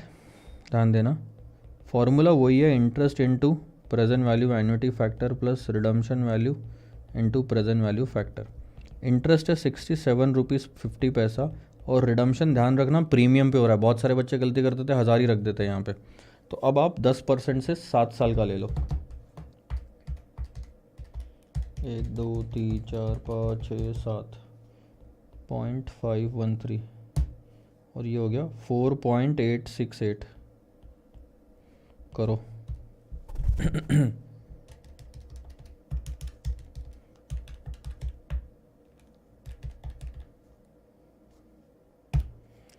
$328.59 प्लस 538.65, ये आता है 867.24। ध्यान देना, अब मैं लिख रहा हूँ 9% पे आंसर आता है 914 रुपये 914.01, और 10% पे आंसर आता है 867.24। हमें कितना चाहिए सर? 897। क्या आएगा इंटरपोलेशन करना? ऐसा तो हम कई सारे क्वेश्चन देख चुके हैं ना। ध्यान देना, 9% से शुरुआत होगी। 1% अगर मैंने रेट बढ़ाया तो मार्केट प्राइस कितने से गिरी? 46 रुपीज़ 77 पैसे से। तो कितना परसेंट बढ़ाना पड़ेगा? सिर्फ 17 रुपये मार्केट प्राइस गिराने के लिए, 914 से 897 पे आने के लिए। बहुत simple, 1% divided by this multiplied by this. 9% से शुरुआत करो, प्लस आगे ही जा रहे हो, 9 का 10 हो रहा है तो प्लस लगाओगे, 9 का 8 हो रहा रहता तो माइनस लगाते यहाँ पे। 1% न्यूमरेटर में रखो और बोलो कि देखो मैंने इतना रेट बढ़ाया, इतना रेट बढ़ाया, तो जितनी प्राइस कम हुई है वो उसी के नीचे लिखो, मल्टीप्लाइड बाय जितनी कम करनी है वो उसके बाजू में लिख दो, आपका यहाँ पे आंसर आ जाएगा। इसको बोलते हैं इंटरपोलेशन करना। यह आता है 9.36%। ये इतना परसेंट कमा रहा है वो बंदा जो 897 पे खरीद रहा है। थोड़ा कम में खरीदेगा तो थोड़ा ज़्यादा रिटर्न पाएगा, सस्ती चीज़ में ज़्यादा रिटर्न होता है। ये देखो हमारा इनका 9.39 आ रहा है, हमारा 9.36 आ रहा है। मैं बता रहा हूँ हमारा आंसर और ज़्यादा एक्यूरेट है। क्यों एक्यूरेट है? जितना ज़्यादा आपका, ध्यान देना, ये जो दो रेट आप अज्यूम करते हो इनमें जितना ज़्यादा डिफरेंस होता है उतना ही एरर आंसर आता है, मतलब उतना ही आंसर थोड़ा एररफुल होता जाता है, एररफुल बोलते हैं जो भी बोलते होंगे, उतना आंसर थोड़ा सा दूर जाता जाता है एक्यूरेट से। हमारे इसमें गैप सिर्फ 1% का था तो ज़्यादा एक्यूरेट आया, इनके इसमें जो गैप था वो 9 से सीधा 12% का था, तो 3% का गैप था, तो एरर भी ज़्यादा आएगा। आया, ये देखो इंटरपोलेशन ही इस्तेमाल करा है इन लोगों ने भी। आगे बढ़े, कोई दिक्कत है इसमें? कितना रिटर्न कमाया ये हमने उनको बता दिया। अच्छा, एक और क्वेश्चन पूछा, what is the relationship between the price of the bond and YTM। Question अब आ रहा है, हम पहले सीख चुके हैं, क्या है सर रिलेशनशिप? इनवर्स, आप बोलो अपोजिट। YTM बढ़ता है तो मार्केट प्राइस, YTM गिरता है तो मार्केट प्राइस बढ़ती है, और YTM बढ़ता है तो मार्केट प्राइस गिरती है। ठीक है, ये हो गया क्वेश्चन 79। क्वेश्चन 80 आपके लिए होमवर्क है, थोड़ा दिमाग लगाना पड़ेगा, बट नई चीज़ नहीं है कुछ भी सीखने के लिए, फिर वो वापस वही आता है ना, तो मेरे को बोर होता है। ये 5% पे NPV निकालो, 4% पे निकालो, फिर इंटरपोलेशन इस्तेमाल करो। आगे बढ़ा रहा हूँ, क्वेश्चन नंबर 81 देखो, इसमें थोड़ा सा आपको दिमाग लगाना पड़ेगा। सिर्फ एक ही डिफरेंस है, पता है? क्वेश्चन नंबर 81 लेने की एक ही वजह है, इस क्वेश्चन में हाफ ईयरली कैलकुलेशन है। अभी तक तो आप एनुअल कूपन देख रहे थे, एनुअल ड्यूरेशन देख रहे थे, हाफ ईयरली कूपन में ड्यूरेशन कैसे निकालते हैं। क्वेश्चन नंबर 81, एक्सेल इस्पात has made an issue of 14% non convertible debenture. तो सबसे पहले तो 14% क्या हो गया? Coupon rate. इसके बारे में मैं आपसे बाद में बात करूंगा, कन्वर्टेबल नॉन कन्वर्टेबल क्या होता है। इस क्वेश्चन में वैसे भी इसका कोई रिलेवेंस है नहीं, और आगे बढ़ते हैं। ऑन जनवरी 1, 2007, ध्यान रखना इस मंथ को जनवरी को, यानी कि पूरा 2007 चलेगा। ये जो डिबेंचर्स है इनकी फेस वैल्यू है 100 रुपये की, और मार्केट में ये अभी 90 रुपये के मिल रहे हैं। तो मार्केट प्राइस कितनी हो गई सर इनकी? 90 रुपये की, फेस वैल्यू 100 रुपये की, 14 रुपये का आपका कूपन हो गया। लेकिन अब ध्यान देना सेकंड वाले पैराग्राफ पे, इंटरेस्ट जो पे किया जाएगा इन NCD पे, NCD नॉन कन्वर्टेबल डिबेंचर्स पे, ये पे किया जाएगा पोस्ट डेटेड चेक्स के थ्रू, जो कि होगा 30 जून और 31 दिसंबर। सबसे पहले तो ये चीज़ समझो कि साल में 2 बार पे किया जा रहा है इंटरेस्ट, ये सॉरी, यानी कि ये हाफ ईयर पेमेंट हो गया, यानी कि ये जो है ये 7% लगेगा 6 महीनों के लिए। और अगर ये 7% हो रहा है कूपन रेट, तो YTM भी आधा होना चाहिए अगर डिस्काउंटिंग करनी है तो। ठीक है, इसके बाद इन्होंने बोला कि जो हम इंटरेस्ट का पेमेंट करेंगे वो आज ही चेक बना देंगे, और एक चेक पे डाल दिया हमने जून 30, 2007, फिर 31 दिसंबर 2007, फिर जून 30, 2008, 31 दिसंबर 2008। Interest payments for the first 3 years will be paid in advance through post dated cheques. अब देखो कैसे बेवकूफ़ बना गया है यहाँ पे, आपको बस कंफ्यूज कर रहे हैं। वो बोलते हैं कि एडवांस में पे कर देंगे हम इंटरेस्ट का, लेकिन ये नहीं बोला कि कैसे पेमेंट कर रहे हैं, पोस्ट डेटेड चेक्स। इन चेक्स पे तारीख आगे की दी हुई है, तो आज अगर मैं आपको 3 साल के 6 चेक बनते हैं वो दे भी दूं तो भी आपके कुछ काम के नहीं है जब तक वो तारीख आ नहीं जाती। आप बैंक में सबमिट करोगे तो वो क्लियर होंगे ही नहीं जब तक वो तारीख आ नहीं जाती। तो वो क्या काम के? तो हम उसको एडवांस पेमेंट मानेंगे क्या, जब आपके बैंक अकाउंट में वो पैसा आज आएगा ही नहीं। आपको तो टाइम पे ही पेमेंट आएगा जब आना चाहिए था। तो ये पूरे स्टेटमेंट का कोई लेन देन नहीं है। Post dated checks paid in advance, ये सिर्फ आपको कंफ्यूज करने के लिए लिखा हुआ है, कोई रेलेवेंस नहीं है। क्वेश्चन सिंपल है, बनाया गया कॉम्प्लेक्स है। ठीक है, तो वही मान के चलो, जब ड्यू हो रहा है तब पेमेंट होगा आगे, और अगले 2 साल के जो चेक है वो तीसरे साल के बाद बांटे जाएंगे। सब साला वेस्ट है ये। The bond is redeemable at par, यानी कि 100 रुपये वापस मिल जाएंगे December 31, 2011 को। अब ध्यान देना 2007 से 2011 अगर निकाले तो 4 साल होते, लेकिन 2007 जनवरी में इशू किया था और 2011 दिसंबर में ये एक्सपायर हो रहा है। 1 साल ज़्यादा, पूरा 7, 8, 9, 10 और 11 पूरा, तो 5 साल होते हैं उसको। खैर इन्होंने यहाँ पे at the end of 5 years लिख दिया, नहीं लिखते तो बच्चे गलती करना चालू कर देते, वो 4 ही साल लेते हैं यहाँ पे। बहुत सारे लोगों के साथ में ऐसा होता है। तो अगली बार जब ये क्वेश्चन आएगा तो ज़रूरी नहीं है, इंस्टीट्यूट को अगर थोड़ा सा भी डिफिकल्ट बनाना है तो वो पूरा सेम रखेंगे, सिर्फ at the end of 5 years हटा देंगे। और देखना पैनिक जब रहता है ना बच्चा 3 घंटे के इसमें सॉल्व करने में, फटाक से 2011 2007 4 साल होते हैं, चलो फटाफट कैलकुलेशन चालू करते हैं, क्योंकि उसका टाइम बचाना है, जल्दी सॉल्व करना है, आगे बढ़ना है।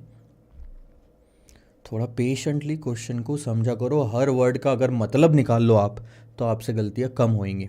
अब आपको जो निकालने बोला है वो है कैलकुलेट द करंट यील्ड। ये वाला आंसर बहुत इजी है, करंट यील्ड हम निकाल चुके हैं पहले भी, interest divided by market price. अब आप 7 रुपये डिवाइडेड बाय 90 भी लोगे, यानी हाफ ईयर का interest divided by market price, तो हाफ ईयर का यील्ड आएगा, उसको मल्टीप्लाइड बाय 2 करना पड़ेगा क्योंकि साल में 2 हाफ ईयर होते हैं, तो 12/6 करोगे इंटू 100, तो आंसर सेम ही आएगा। और आप साल भर का लोगे तो भी आंसर सेम ही आएगा यहाँ पे, तो ये आता है 15.56%। इसके बाद उन्होंने बोला YTM। YTM आप निकाल सकते हो, देखो YTM 2 तरीके से, IRR मेथड से भी निकाल सकते हो और एवरेज मेथड से भी निकाल सकते हो, इंस्टीट्यूट दोनों मेथड्स अलाउ करता है। अगर हम एवरेज मेथड से जाएं तो coupon plus redemption value minus market price divided by n divided by redemption value plus market price divided by 2। अब आप थोड़ा ध्यान दो इस फॉर्मूले पे। कूपन तो आप ले लोगे 7 रुपये 6 महीने का, अगर आपने इंटरेस्ट 6 महीने का लिया है तो कैपिटल एप्रिसिएशन भी तो 6 महीने का लेना चाहिए ना आपने, बराबर है। तो रिडम्पशन वैल्यू है आपकी 100 माइनस 90, 10 रुपये का कैपिटल एप्रिसिएशन है, डिवाइड बाय कितना करोगे ये बताओ, 5 करोगे तो पूरे 5 साल होता है, आपको डिवाइड बाय 10 करना पड़ेगा। 6 महीने के 5 सालों में 10 पीरियड आते हैं, उसको हम पीरियड बोलेंगे, ठीक है।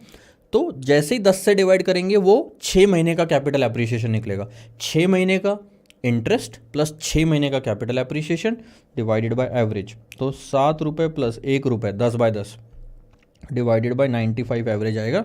ये आपका 6 महीने का YTM आएगा। और आप देखो यहाँ पे 6 महीने का YTM आपका निकल के आता है कुछ 8.54। ये तो उन्होंने निकाला पूरा discounted cash flow method use करके। पहले इन्होंने रेट लिया 7.5%, रुको हाँ, और फिर लिया 9% और दोनों पे निकाला और दोनों के बीच इंटरपोलेशन लगाया। तो ये तो थोड़ा सा आपको देखना ही पड़ेगा। अगर हम निकालते तो 8/95 ऐसा कुछ तो आंसर आता, जो भी आ रहा है 8.42% आ रहा है हमारा, यहाँ पे इनका 8.54 आ रहा है। साल भर में करना है कन्वर्ट तो 2 से मल्टीप्लाई कर दो, तो ये आ गया 16.84%। आगे बढ़े। अब हमने करंट यील्ड YTM निकाल लिया, ड्यूरेशन की बारी आती है। अब ये है चीज़ सीखने वाली, ड्यूरेशन भी निकालोगे तो हाफ ईयर में ही निकालना है आपको, जब जब जो कैश फ्लो हो रही है, और 10 पीरियड तक निकालोगे।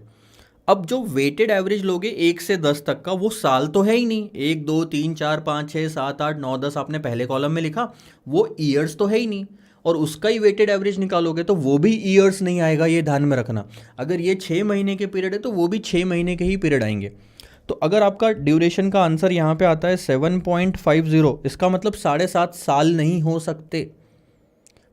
Coupon period, coupon paying bond है, और हमने सीखा है जो भी बॉन्ड कूपन पे करता है उसका ड्यूरेशन मेचोरिटी से कम ही आता है। मेचोरिटी 5 साल की है तो 7.5 साल का कैसे आ सकता है ड्यूरेशन? ये 7.5 हाफ ईयर्स है, यानी कि आप तकरीबन लगा लो 3.75 ईयर्स आ जाएंगे। डिवाइड बाय 2 कर दो, ठीक है। आगे देखो ड्यूरेशन जब हमने निकाला, तो जब हमने ड्यूरेशन निकाला तो हमने सेम प्रोसीजर अप्लाई करी। हमने 1 से 10 तक के पीरियड लिए, ये ईयर काट के इसको पीरियड कर देना, अब वो ईयर नहीं रहा ना। फिर कैश फ्लो लिया और प्रेजेंट वैल्यू फैक्टर देखो 8.54%, जैसे ही आपने पिछले वाले में कैलकुलेट करा था वही ले लिया, प्रेजेंट वैल्यू आ गई। और हमने प्रोपोर्शन निकाला कि हर 6 महीने के पीरियड में कितना परसेंट टोटल का रिकवर हो रहा है। हमने वेटेड एवरेज किया तो ये जो आया है ये 6 महीने आए हैं, 7.3654 हाफ ईयर्स। और तो फुल ईयर्स कितने, डिवाइड बाय 2 कर दो, आगे आपका।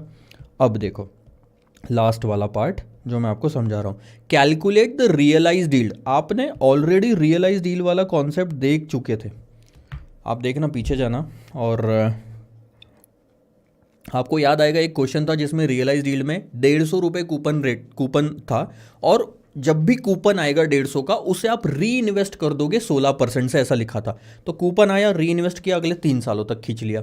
फिर दूसरे साल कूपन आया, री इन्वेस्ट किया 16% से, 2 सालों तक खींच लिया। फिर कूपन आया, री इन्वेस्ट किया, 1 सालों तक खींच लिया। ऐसे करके स्टार्टिंग में एक फिगर थी हमारी कुछ 900 रुपये की, और आखिरी में एक फिगर थी। और हमने देखा कि इन 4 सालों में ये 900 का इतना अमाउंट 1760 रुपये समथिंग, ये कितने परसेंट पर एनम से होता है, उसे रियलाइज यील्ड कहते हैं। सिंपल फॉर्मूला हमने अपनाया था कंपाउंड अमाउंट का। इस क्वेश्चन में और उसमें कोई डिफरेंस नहीं है सिवाय एक चीज के। वहां वो बोल रहे थे कि बीच बीच में जितना भी इंटरेस्ट मिलेगा वो हम री इन्वेस्ट कर देंगे। यहां उनका बोलना है कि बीच बीच में जितना भी इंटरेस्ट मिलेगा उसे आप री इन्वेस्ट नहीं कर सकते, मतलब जेब में लेके बैठे रहो। री इन्वेस्टमेंट अलाउड नहीं है, तो कोई परसेंट भी नहीं दिया है। तो ये जो 7-7 रुपये आपको 5 सालों तक आ रहे हैं 10 बार 6-6 महीने में, तो 70 रुपये होता है। 70 रुपये जमा करते जाओ। अब वो एक के साथ एक ऐड कर सकते हो, ध्यान देना। हम जनरली ये चीज़ बोलते हैं ना कि पहले पीरियड का 7 रुपये दूसरे पीरियड के 7 रुपये के साथ ऐड नहीं होता, टाइम वैल्यू ऑफ मनी होती है। लेकिन इस वाले क्वेश्चन में से उन्होंने टाइम वैल्यू ऑफ मनी को हटा ही दिया। उन्होंने बोला री इन्वेस्ट नहीं कर सकते। तो इसका मतलब अब ये 7 और ये 7 मेरे लिए बराबर है, क्योंकि जब मैं यहाँ पे पहुँचूंगा तो मेरे पास 7 और 7 14 ही रुपये रहेंगे पॉकेट में, क्योंकि मैंने उसको री इन्वेस्ट किया ही नहीं। तो मैं इन सब को टोटल कर सकता हूँ। अब क्वेश्चन का क्या बोलना है थर्ड पार्ट में, ध्यान देना। अब क्वेश्चन बोलता है कि देखो भाई 5 साल हो गए, आपके 90 रुपये 170 हो गए। 100 रुपये का रिडम्शन, 70 रुपये का इंटरेस्ट जो कलेक्ट करते लेते आए। अब आप बताओ कि ये कौन से रेट से 90 रुपये 170 बन जाता है 5 सालों में। Simple, compound amount is equal to principal in bracket 1 + r to the power t कर दो। अब आप डिवाइडेड बाय n भी कर सकते हो, वो सही है, rn टू द पावर, क्योंकि हाफ ईयर वाला किस्सा है यहाँ पे, तो nt। ठीक है, ध्यान देना। 170 90 1 + r, ये पर एनम आ जाएगा। साल में कितनी बार कंपाउंडिंग हो रही है? 2 बार। कंपाउंडिंग भी नहीं बोल सकते हम, कंपाउंडिंग तो एक्चुअल में हो ही नहीं रही है। ठीक है, हटा दो, कंपाउंडिंग तो हो ही नहीं रही है। तो फिर कैसे लोगे आप? ले लो, क्योंकि फिर एक्चुअली इंस्टीट्यूट ने जो आंसर निकाला ना, उसमें मैं बताता हूँ गलती क्या ली उन्होंने। ऊपर में तो NT रख लिया, डिनोमिनेटर में n लिया ही नहीं, और बाद में दिक्कत होती है। चलो ठीक है, मैं फ़िलहाल तो निकाल के देता हूँ आपको आंसर, जो मेरे को ठीक लगता है यही आना चाहिए। ठीक है, 170 डिवाइडेड बाई 90 कर लो, तो ये आता है 1.889 is equal to 1 + r divided by 2।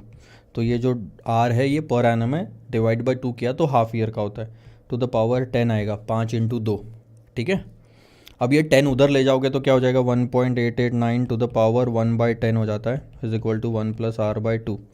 अब इस चीज़ को कैसे निकालते हैं? बहुत सिंपल, कैलकुलेटर पे रखो 1.889, स्क्वायर रूट का बटन दबाओ 12 बार, -1 करो, डिवाइड बाय 10 करो, क्योंकि डिवाइड बाय है 10, +1 का बटन दबाओ, इंटू इक्वल टू 12 बार कर लो, आपका आंसर आ जाएगा। चलो मैं करके देखता हूँ। 1.889, 1 2 3 4 5 6 7 8 9 10 11 12, -1 डिवाइड बाय 10 +1, 1 2 3 4 5 6 7 8 9 10 11 12।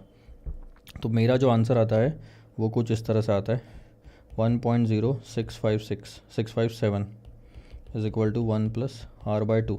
ये 1 को इधर ट्रांसफ़र कर दोगे तो आंसर बचेगा 0.0657 is equal to r by 2। 2 को इधर मल्टीप्लाई करोगे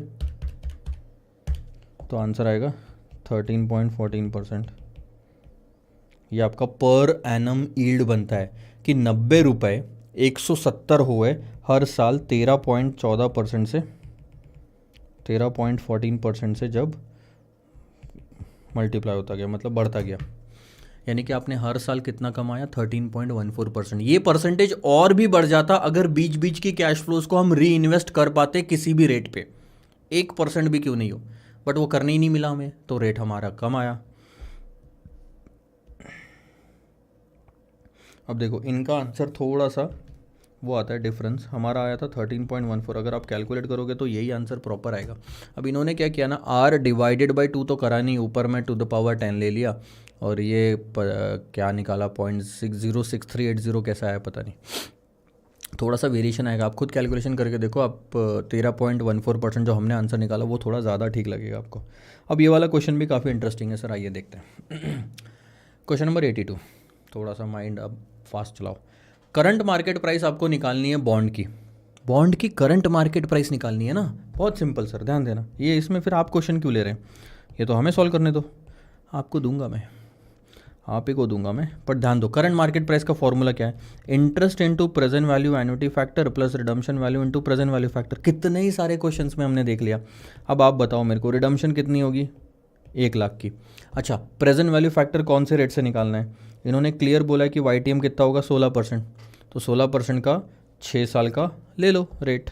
चलो 1 डिवाइडेड बाई 1.16, 1 2 3 4 5 6, तो ये आता है 0.410 और 3.685। सिर्फ एक चीज़ आपको क्वेश्चन में नहीं दी गई है, वो है इंटरेस्ट। क्योंकि आप देखना पूरे क्वेश्चन में कहीं पे भी कूपन रेट नहीं दिया हुआ है। 1 लाख की रिडीमेबल एट पार बोल दिया आफ्टर 6 ईयर्स, YTM 16% का दे दिया, ड्यूरेशन दे दिया, कहीं पे भी कूपन रेट की बात नहीं करी। बट आप देखोगे कि ड्यूरेशन एक एक्स्ट्रा इन्फॉर्मेशन दी गई है, जो कि एक्चुअल में देखा जाए तो इस फॉर्मूले में ज़रूरत भी नहीं थी, बट उसी की मदद से हम पहले इंटरेस्ट निकालेंगे। तो क्या ड्यूरेशन से, ड्यूरेशन के फॉर्मूला से हम कूपन रेट निकाल सकते हैं? यस सर, ध्यान देना, ड्यूरेशन इज इक्वल टू, अब आप दोनों तरीके अपना सकते हो, टेबल वाला भी उससे भी निकलता है, उसमें बहुत कैलकुलेशन करने पड़ेंगे। यहाँ YTM minus YTM plus time ले लो, कूपन माइनस YTM। ये थोड़ा याद तो करना ही पड़ेगा, अब क्या बताऊँ मैं, बहुत जगह पे कहानी आसान कर देता है। मैंने बोला टाइम इम्पॉर्टेंट है, कॉन्सेप्ट तो समझ में आ गया ना उससे। हाँ, तो 1.16 डिवाइडेड बाय 0.16 आ गया यहाँ पे, 1.16 प्लस टाइम है 6 साल का, कूपन रेट मुझे नहीं पता, 16% डिवाइडेड बाय कूपन रेट मुझे नहीं पता, 1.16 to the power 6 minus 1 plus 0.16। चलो धीरे धीरे करके सॉल्व करते हैं। अब सारा कैलकुलेशन है, देखो आगे क्या होता है। वैसे तो करने की ज़रूरत नहीं पड़नी चाहिए मुझे। 7.25, ठीक है, फिर 1.16 प्लस 6C माइनस 0.96 डिनोमिनेटर में,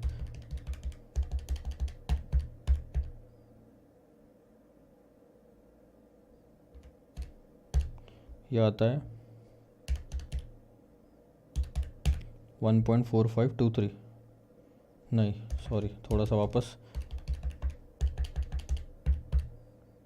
-1, ये आता है 1.4364C प्लस 0.016। और ध्यान देना, आपको ड्यूरेशन की भी तो फिगर दी हुई है यहाँ पे, 4.3202। 4.3202। अब आपको बस ये पूरा इक्वेशन सॉल्व करना और कुछ नहीं। पहले तो 7.25, ध्यान देना, 7.25 इधर लो तो निगेटिव आंसर आएगा, ठीक है, 4 में से 7 माइनस करोगे, यहाँ वाला निगेटिव और ये वाला निगेटिव कैंसिल हो जाएगा, तो चलो निगेटिविटी हट गई। फिर आपको क्या करना है, डिनोमिनेटर का पार्ट आपको इधर लेना है, मल्टीप्लाई करना है और C का आंसर निकाला। अल्टीमेटली जो C का आंसर निकलेगा वो निकलेगा सर 0.15, यानी कि 15%। कूपन रेट कितना हो गया, 15%। 15%, 1 लाख की फेस वैल्यू कितना हो गया सर, 15,000 आपकी मार्केट प्राइस आ गई। बताओ क्या दिक्कत है इसमें, कुछ भी दिक्कत नहीं है। आगे देखो, यही चीज़ यहाँ पे निकाली हुई है, बता रहा हूँ मैं, टेंशन मत लो, यही मेथड जो हम बोल रहे थे, ध्यान देना। ये थोड़ा सा ध्यान दो इस पर, ट्राई करके देखो, आगे सॉल्व तो करके देखो, बिना आंसर देके सॉल्व करके देखो, आपको आता है क्या। ऐसे थे तो आपको लगेगा अरे हाँ सही किया, आप स्टूडेंट हो, वो आंसर है इंस्टीट्यूट का, इंस्टीट्यूट को मत बोलो सही करा, आप करके देखो और क्रॉस चेक कर लो। यहाँ पे आंसर आपके देखने के लिए या ऑडिट करने के लिए नहीं है। तो जो भी लोग ऑडिट कर रहे हैं ना, वो इतनी बड़ी गलती कर रहे हैं, वो उनको अभी रियलाइज़ नहीं हो रही। हाथ से, पेन से, खुद से करके देखना ही तो असली काम है। सही है या गलत है इसको बता के क्या मतलब, ठीक है। इसके बाद ध्यान देना, ये 96 275 आपका आंसर तो आ जाता है। अगर आपको वो फॉर्मूले से भी करना है, summation of present value into year divided by summation of present value, ये भी तो ड्यूरेशन होता है, इस फॉर्मूले में भी रख लो चलेगा। आपको सिर्फ क्या करना है, हर साल जो कूपन मिल रहा है उसको x मान लो और फिर सारा कैलकुलेशन करते जाओ, आपका आंसर आ जाएगा। यहाँ पे थोड़ा वेरिएशन आता है, 17 रुपये का फ़र्क आ रहा है, बट ठीक है, ऑन एन एवरेज सही ही पड़ता है वो। बढ़ूँ आगे, क्वेश्चन नंबर 83। क्वेश्चन नंबर 83 काफ़ी इंटरेस्टिंग है। अब क्यों इंटरेस्टिंग है मैं ये भी बताता हूँ। आपने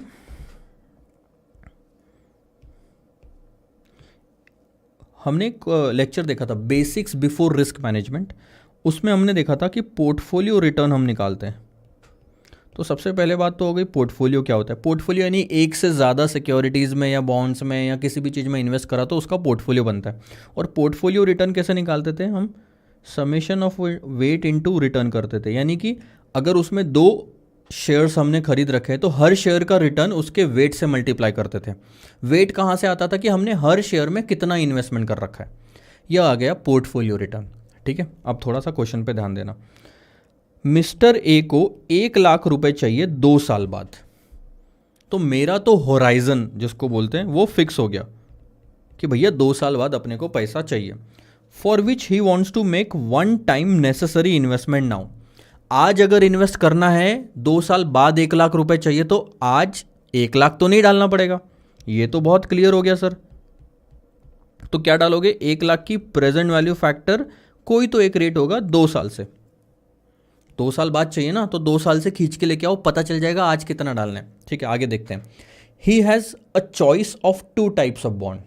अब आज जितना भी डालना है, जो कि अभी निकलना बाकी है, वो हम 2 तरह के बॉन्ड में इन्वेस्ट कर सकते हैं, बॉन्ड एक्स और बॉन्ड वाई, जिसकी फेस वैल्यू 1,000 रुपये, कूपन रेट है 7% एक्स में, वाई में है 8%। वाई टी एम बोलता हूँ, एक ईयर्स टू मेचोरिटी जो है ये 1 साल का ही बॉन्ड है और ये 4 साल की मेचोरिटी है। तो ध्यान देना, आप बोलोगे सर एक्स में तो डाल ही नहीं सकते, हमें तो 2 साल बाद पैसा चाहिए और ये तो 1 साल में ही खत्म हो जाएगा। ऐसा नहीं है। जब 1 साल की मेच्योरिटी दी है तो हम ये अज्यूम करेंगे कि 1 साल बाद जब पैसा वापस आ जाएगा तो ये सेम बॉन्ड वापस अवेलेबल होगा, उतने ही पीरियड उतने ही फीचर्स के साथ 1 साल के लिए।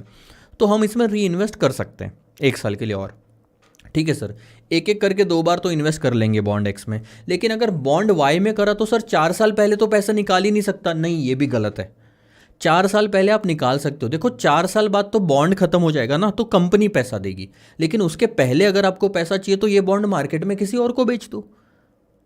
आई बात समझ में? बैलेंस पीरियड के लिए वो कैरी करेगा, 4 साल बाद उसे पैसे मिल जाएंगे, तो 2 साल में हम वो भी बेच सकते हैं। इसके अलावा बेसिकली हमारा पर्पस क्या है, एक्स और वाई को 2 साल तक चलाना, 2 साल तक हम बाद में बेच देंगे। तो जो ड्यूरेशन है ना, ड्यूरेशन ध्यान देना क्या बोल रहे हैं हम, हमारी जो प्रेजेंट वैल्यू है, आज जितना भी हम इन्वेस्टमेंट करने वाले हैं वो जिस भी रेट से इन्वेस्टमेंट करेंगे, 2 साल बाद हमें 1,00,000 रुपए बना के मिल जाने चाहिए उससे।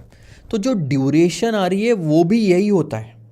ड्यूरेशन का मतलब होता है कि कितने टाइम में आपकी जो प्रेजेंट वैल्यू है वो रिकवर हो रही है, और प्रेजेंट वैल्यू ही हमने 1,00,000 की निकाली। तो 2 साल बाद जब रिकवर होगी तो कितने मिलेंगे, 1,00,000 मिलेंगे।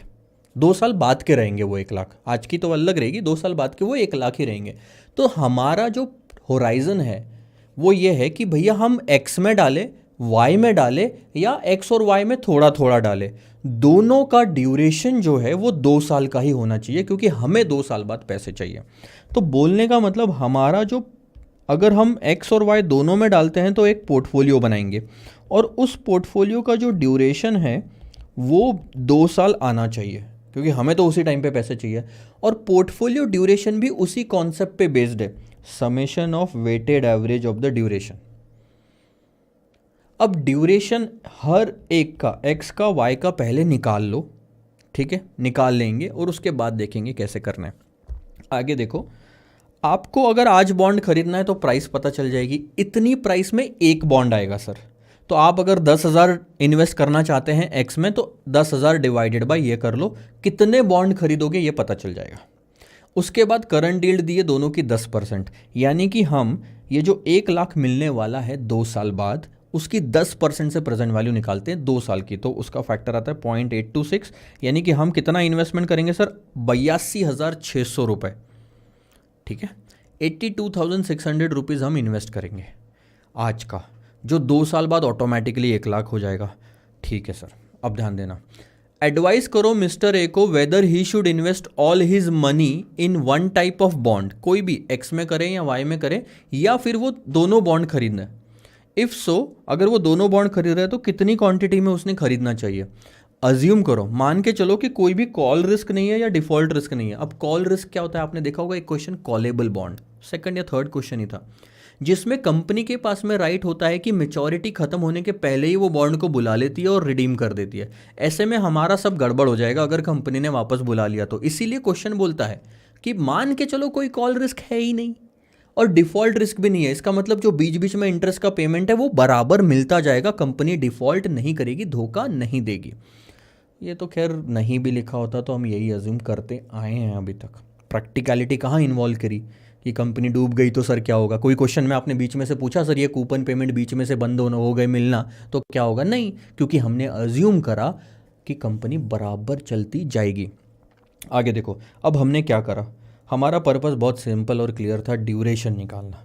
हमने बॉन्ड एक्स का ड्यूरेशन निकाला और बहुत ही बढ़िया सी चीज़ बताता हूँ, एक्स बॉन्ड जो है इसमें आप आज 972.073 डालोगे तो ठीक 1 साल बाद उसमें आपको 70 रुपये मिलेंगे और 1000 रुपये मिलेंगे। एक ही साल का तो बॉन्ड है, जितनी कैश फ्लो होनी है एक ही साल में होनी है। और ड्यूरेशन का मतलब ही तो होता है time, weighted average of the time, और इसमें टाइम सिर्फ एक ही साल है तो 100% वेट इसी को गया। और कौन सा साल है जिसको वेट बट रहा है, कोई नहीं। तो 1 साल के बॉन्ड का ड्यूरेशन भी एक ही साल आता है सर, थोड़ा सा सीख लो यहाँ से, है ना। उसका आधा साल नहीं आएगा, हाँ बीच में अगर कोई कैश फ्लो है तो बात अलग है, लेकिन कैश फ्लो ही एक ही साल के एंड में है, बॉन्ड भी वहीं पे ख़त्म हो गया, आगे है ही नहीं कोई कैश फ्लो, तो एक ही साल का आया। अब ड्यूरेशन निकाल लो बॉन्ड वाई का, 4 साल का है सर, 80 रुपये मिलेंगे, आखिरी में 1080 मिलेगा, 10% डिस्काउंटिंग रेट है, प्रोपोर्शन निकालो, वेट इन 2 ईयर करो तो 3.563 आएगा। ये तो करवाने की ज़रूरत नहीं, बहुत सारे क्वेश्चन देख लिया, ठीक है। अब हमारे पास दोनों बॉन्ड का ड्यूरेशन आ गया। अब ध्यान देना, हमें अब निकालना है कि कौन से बॉन्ड में कितना पैसा डाले। पोर्टफोलियो, ध्यान देना, यह है बॉन्ड मान लो और यह है ड्यूरेशन और यह है वेट कि कितना पैसा डाले। ध्यान देना, बॉन्ड एक्स बॉन्ड वाई ले लो, ठीक है। ड्यूरेशन इसका तो 1 आ गया और इसका आया 3.563। अब वेट लेना है, वेट ही तो निकालना है मेन। तो ध्यान देना, मान लो हम इसका वेट ले लेते हैं W। अब दो ही चीज़ें हैं तो टोटल वेट तो एक ही होगा, तो Y का वेट कितना हो गया, 1 - W। करके देखो, W + 1 - W 1 ही आंसर आएगा। 100% इज़ द टोटल वेट। अगर कुछ वेट इसको चला गया तो बचा हुआ वेट तो इधर आएगा ना, तो 100 माइनस वो वाला वेट कर दो, 1 - W, ठीक है।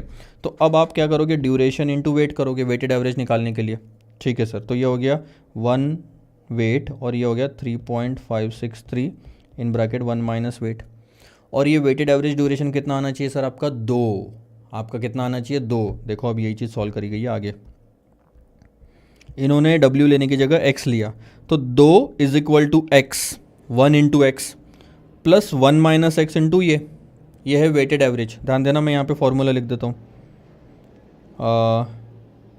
Portfolio duration = summation of weight of W × D, जिसको लिख सकते हैं weight of X bond duration of X bond plus weight of Y bond duration of Y bond.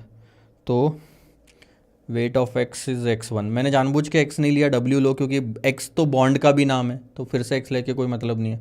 तो ये आपको W का आंसर आ गया 61%। W क्या था सर, ध्यान देना, W था कि X में कितना इन्वेस्टमेंट करा है। अब देखो बहुत सिंपल सी बात है, आपका 61% इन्वेस्टमेंट X में आ रहा है तो 39% इन्वेस्टमेंट किस में जाएगा, Y में जाएगा, ठीक है। एक चीज़ तो क्लियर होगी। अब सबसे पहले इन्वेस्टमेंट निकाल लो। आप एक और चीज़ ध्यान दो, आपको 2 साल बाद 1 लाख रुपए चाहिए, 10% रेट है, उसका 2 साल का फैक्टर आता है 0.826, यानी कि आज कितना इन्वेस्ट करोगे, 82,600। अब 82,600 ही तो आया टोटल इन्वेस्टमेंट, 82,600 का 61%,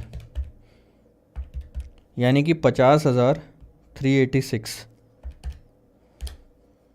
82,600 माइनस 50,386, 32,214। ये होगा आपका इन्वेस्टमेंट X और Y में। लेकिन क्वेश्चन ये चीज़ नहीं पूछ रहा है, क्वेश्चन नहीं बोल रहा कितना इन्वेस्टमेंट करोगे, क्वेश्चन बोल रहा है कि कितने बॉन्ड खरीदोगे। जब भी खरीदेंगे मार्केट प्राइस पे खरीदेंगे। मार्केट प्राइस क्या है सर, 972.73 और दूसरे वाले केस में आता है 936.52। डिवाइड कर लो, आपको नंबर पता चल जाएगा। 51.80,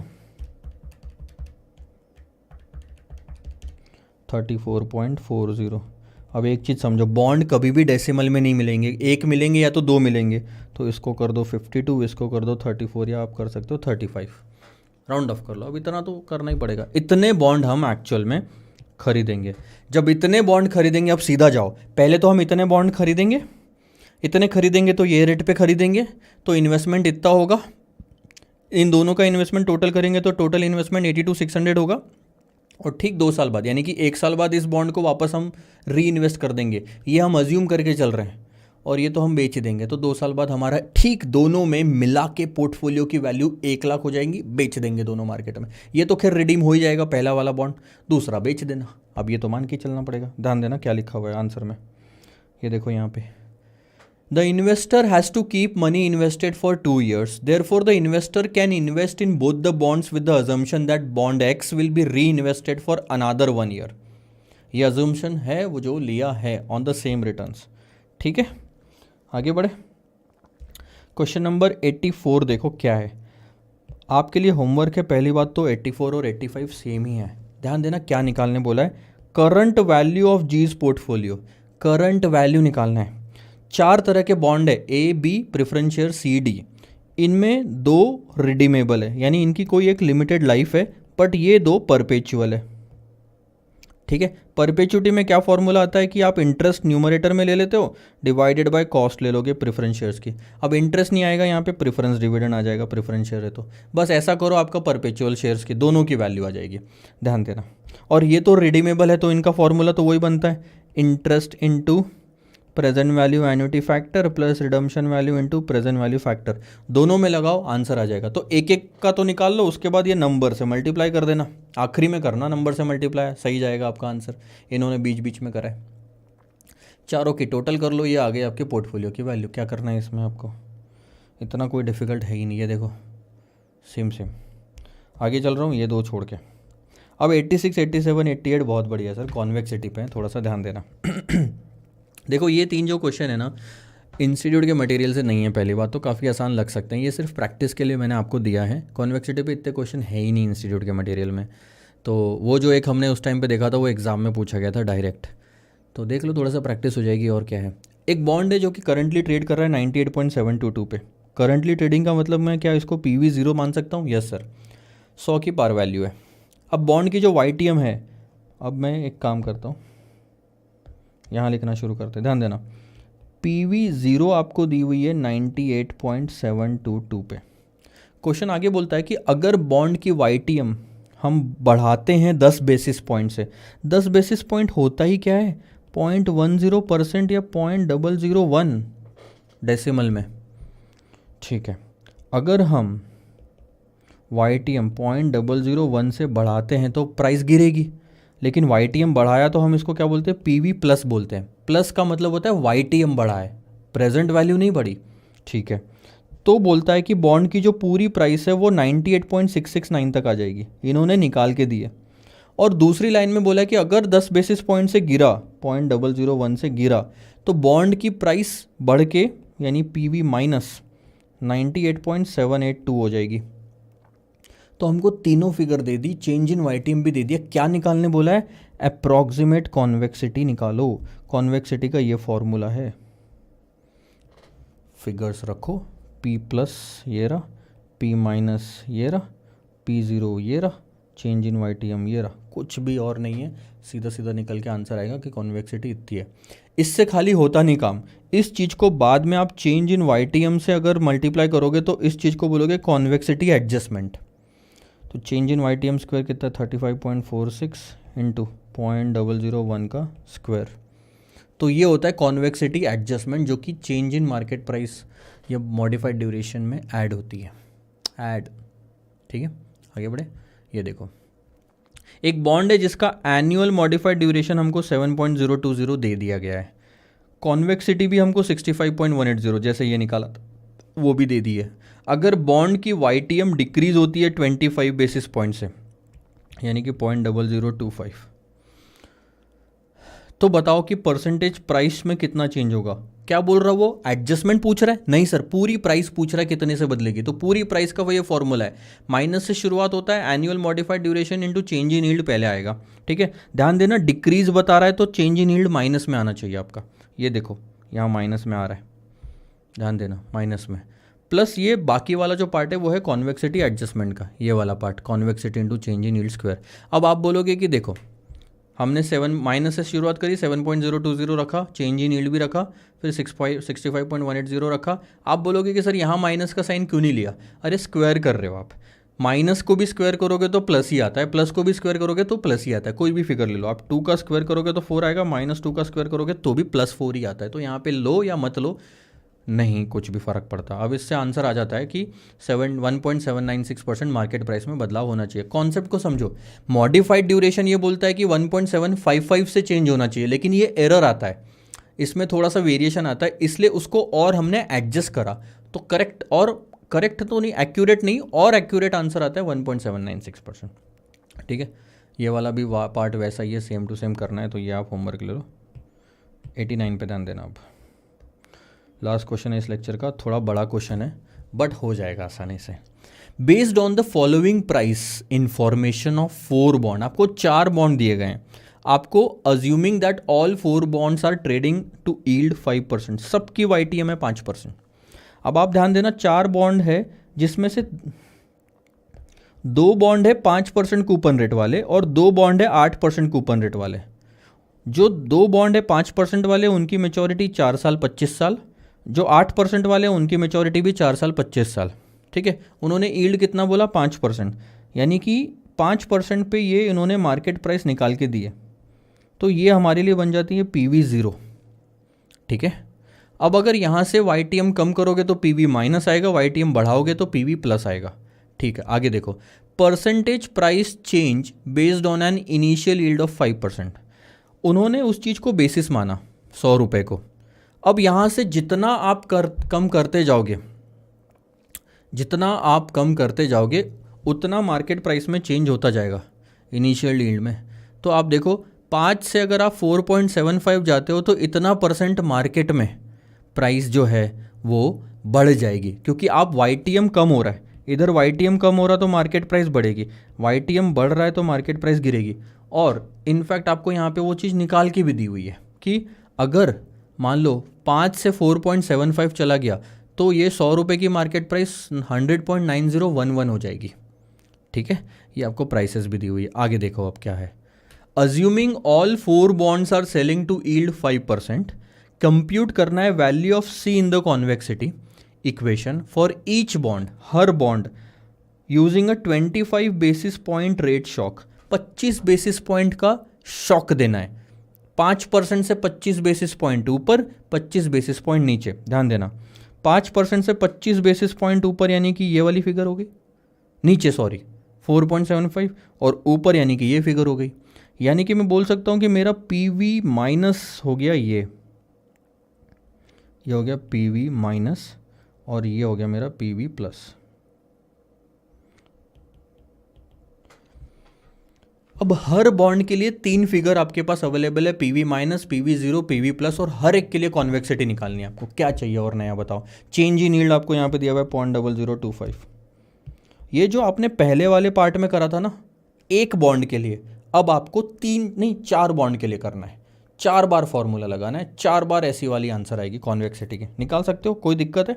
आपको सबका PV माइनस, PV0 और PV प्लस दिया हुआ है, सबका बहुत डायरेक्ट दे दिया उन्होंने।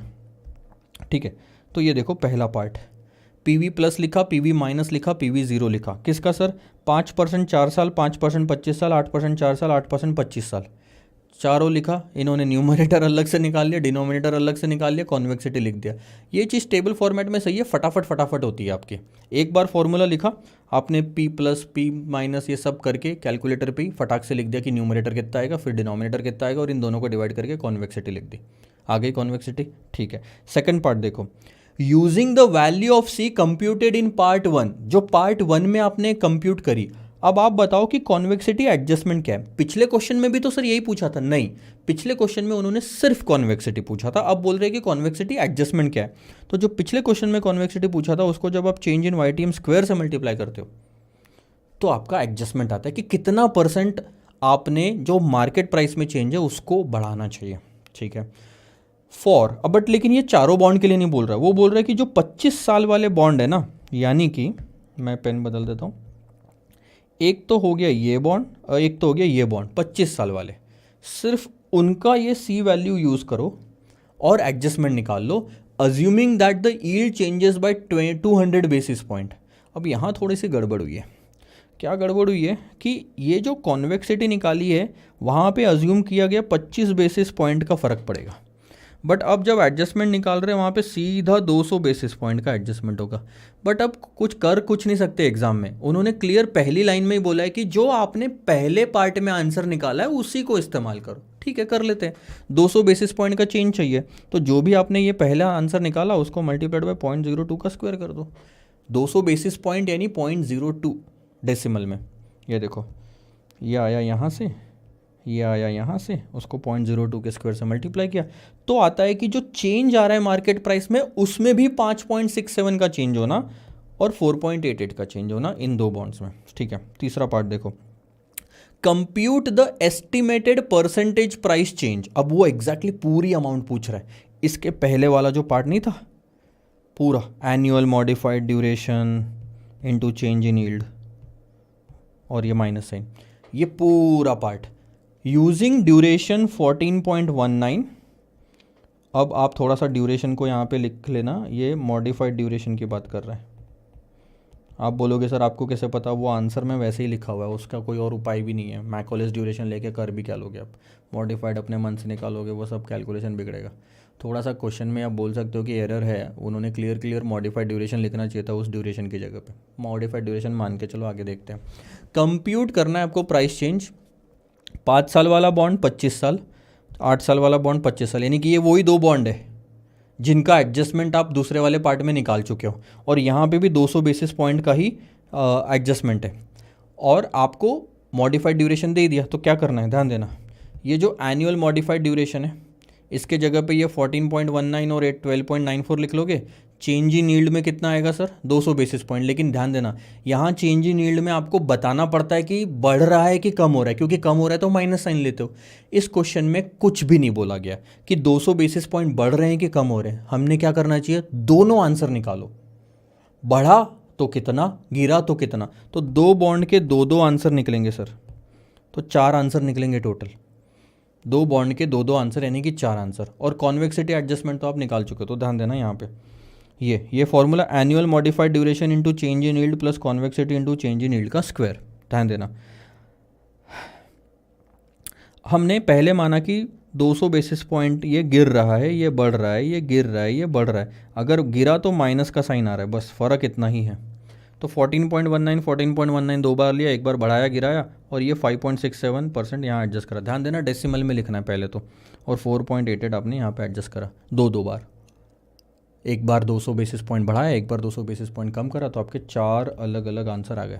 क्या आंसर क्या मतलब होता है, ध्यान देना कि अगर ये 5% का जो 25 साल का बॉन्ड है इसमें मैं 2% YTM गिरा दूँ तो मार्केट प्राइस 34% से बढ़ जाएगी, बढ़ेगी, पॉजिटिव आंसर आया। अगर 2% YTM बढ़ा दूँ तो मार्केट प्राइस 22% से गिर जाएगी, 22.71। और ये और एक्यूरेट आंसर है, this is called as change in market price man.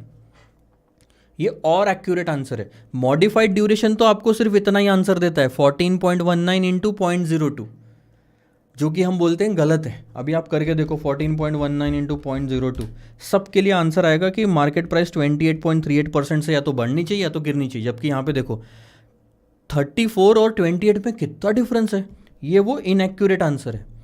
22 और 28 में भी 6% का डिफरेंस, 30 और 28, 21 और 28, देखो ये और एक्यूरेट आंसर देता है आपको कॉन्वेक्सिटी। आया समझ में आपको कैसे निकालना? थोड़ा प्रैक्टिस करके देखो तभी आएगा, बिना प्रैक्टिस के तो आएगा नहीं। कभी भी कोई भी क्वेश्चन मैं शुरू करता हूँ डिस्कशन तो उसके पहले खुद करके देख लो एक बार। मैं बता रहा हूँ इसका जो जादू है ना, वो चीज़ का जो रिजल्ट है वो आपको एक्सेप्शनल मिलेगा। टाइम लगता है, मेहनत लगती है, अब मैं शॉर्टकट तो कोई बता ही नहीं रहा हूँ। क्वेश्चन नंबर 90 ऑनवर्ड्स एक नया कॉन्सेप्ट हम देखेंगे, इम्यूनाइजेशन, उसको बोलते हैं बॉन्ड इम्यूनाइजेशन। ध्यान देना अभी थोड़ा सा। क्वेश्चन नंबर 90 और 91 सिर्फ दो क्वेश्चन है बॉन्ड इम्यूनाइजेशन पे, तो कॉन्सेप्ट देखेंगे फिर ये क्वेश्चन देखेंगे। उसके बाद हमारी लास्ट जर्नी चालू होगी बॉन्ड की, वो है कन्वर्टिबल बॉन्ड। कन्वर्टिबल बॉन्ड पे काफ़ी सारे क्वेश्चन आएंगे यहाँ तक, और उसके बाद थोड़ा बॉन्ड रिफंडिंग के 2-4 क्वेश्चन है, जिसमें से 2 मैं करूँगा, 2 होमवर्क जाएंगे सिमिलर नेचर के होने के बाद, और क्वेश्चन नंबर 107 से मनी मार्केट चालू होगा। तो अगले लेक्चर में आप मान के चलिए ज़्यादा से ज़्यादा 3 लेक्चर आप मान के चलिए कि पूरा हमारा चैप्टर खत्म हो जाएगा। आई नो सिक्योरिटी वैल्यूएशन में काफ़ी टाइम लगा है, लेकिन सबसे ज़्यादा क्वेश्चन भी यहाँ पे है और छोटे छोटे कॉन्सेप्ट बहुत है, तो कॉन्सेप्ट समझाने में ज़्यादा टाइम लग जाता है। अभी क्या पोर्टफोलियो में क्या होगा, फॉर्मूलाज है बहुत सारे, तो धीरे धीरे कवर होते चला जाएगा। बहुत सारी जगह पे क्या है कि कॉन्सेप्ट एक ही है, क्वेश्चन ज़्यादा है, तो उसमें ज़्यादा फिर फोर्स करना, आपको सिखाने की ज़रूरत नहीं पड़ती। तो थोड़ा सा पेशेंस रखो, हम चल रहे हैं, थोड़ी स्पीड पकड़ेंगे, हम जल्दी ख़त्म करेंगे। आई नो आपको भी काफ़ी जल्दी होगी। जहाँ जहाँ पे रिपीटेशन आएगा वहाँ मैं भागूंगा मतलब भगाऊंगा, और जहाँ जहाँ पे कॉन्सेप्ट है वहाँ पे मैं आपको शांति से समझाऊंगा। मेरी बात को ध्यान से समझना, प्रैक्टिस आपके ऊपर है, प्रैक्टिस आपके ऊपर है। हर क्वेश्चन में जो ट्रिक है, जो बेवकूफ़ियाँ हैं, या जहाँ पे हम गलती कर सकते हैं, वो सब मैं आपको बता रहा हूँ, सब कॉन्सेप्ट भी पूरा अच्छे से समझा रहा हूँ। तो प्रैक्टिस तो आपको करनी है थोड़ी, ठीक है? करो सर, मैं देखना फिर जादू क्या आता है। ये क्या है, इतना ज़ोर ज़ोर से चिल्ला चिल्ला के, या फिर इतना टाइम तक बैठ के, अभी ऑलमोस्ट 9 बज रहे हैं रात के, रिकॉर्ड करके पैसे कमाना is not the purpose sir. थोड़ा सा समझो बात को। 2 चीज़ होती है, जो पैसे के पीछे भागता है ना, तो पैसा नहीं आता इतना हाथ में, बट जो पैशन के पीछे भागता है, जिसको मज़ा आता है वो चीज़ करके, उसको तो पैसा मिल ही जाता है। बट वो जो सेटिस्फैक्शन मिलता है ना, जब रिज़ल्ट रहता है, जब बच्चे मैसेज करते हैं, जब पता चलता है कि हाँ बच्चों ने कॉन्सेप्ट समझा है और बाकी लोगों से थोड़ा डिफरेंट समझाया गया है, मैंने समझाया है, तो मुझे एक सेटिस्फैक्शन मिलता है। So all I am doing this, understand, I am not doing it for you, I am doing it for myself, for my satisfaction. और मैं अगर सेटिस्फाई नहीं हो पाया तो it's very difficult to satisfy you. आया बात आपको समझ में? ठीक है सर, बाकी तो सब आप पे है।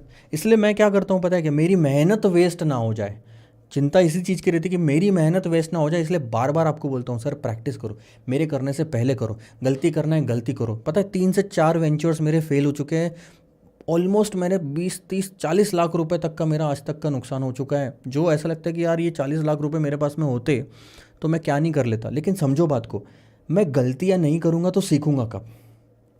इसके 40 लाख के बजाय, 40 लाख के बदले में 4-4 करोड़ के वेंचर जो 1 या 2 ही होंगे, वो सक्सेसफुल भी तो हुए हैं अच्छे। तो ये फेल्यूर ही है जो सिखाता है। हम डरते हैं फेल होने से, क्योंकि उसका जो नुकसान है, जो दर्द है, हमसे झेला नहीं जाता। बस यही सारी चीज़ें हम हार जाते हैं। असली हार तो वही हो जाती है जहाँ हम डर जाते हैं फेल होने से, बाकी तो सर बाद में आता है। एक आदत बना लो, सक्सेसफुल बनने के लिए फेल्यूर से गुजरना पड़ेगा। अब आप डिसाइड कर रहे हो गुजरना चाहते हो कि नहीं। अगर आप फेल नहीं हो रहे, इसका मतलब आप थोड़ा गलत रास्ते पे ही चल रहे हो। कोई भी इंसान ऐसा नहीं है जो हर चीज़ में सिर्फ सक्सेसफुल ही होता है। So try the question, make the mistake, come to the concept, come to the discussion of that question, understand the mistake, note it down and move ahead. 600 question, 600 गलतियाँ चलेगी सर। इतनी ज़्यादा गलतियाँ करने के बाद में मार्क्स बढ़ते जाएंगे। प्रोपोर्शनेट, डायरेक्टली प्रोपोर्शनेट है, जितनी गलती आप करोगे उतने मार्क्स, बट गलतियाँ घर पे होनी चाहिए। The higher the number of mistakes, higher will be the marks that you will be getting in the exam hall. Proportion direct है, बस ये दोनों चीज़ें एक जगह पे नहीं होनी चाहिए। बोलने का मतलब है कि गलतियाँ एग्जाम में नहीं होनी चाहिए। ये जो फेल्यूर है ये एग्जाम में मत करो, घर पे बैठ के करो। चलो सर आगे बढ़ते हैं, बॉन्ड इम्यूनाइजेशन का कॉन्सेप्ट देखेंगे अगले लेक्चर में। फिलहाल के लिए सिर्फ बाय बाय।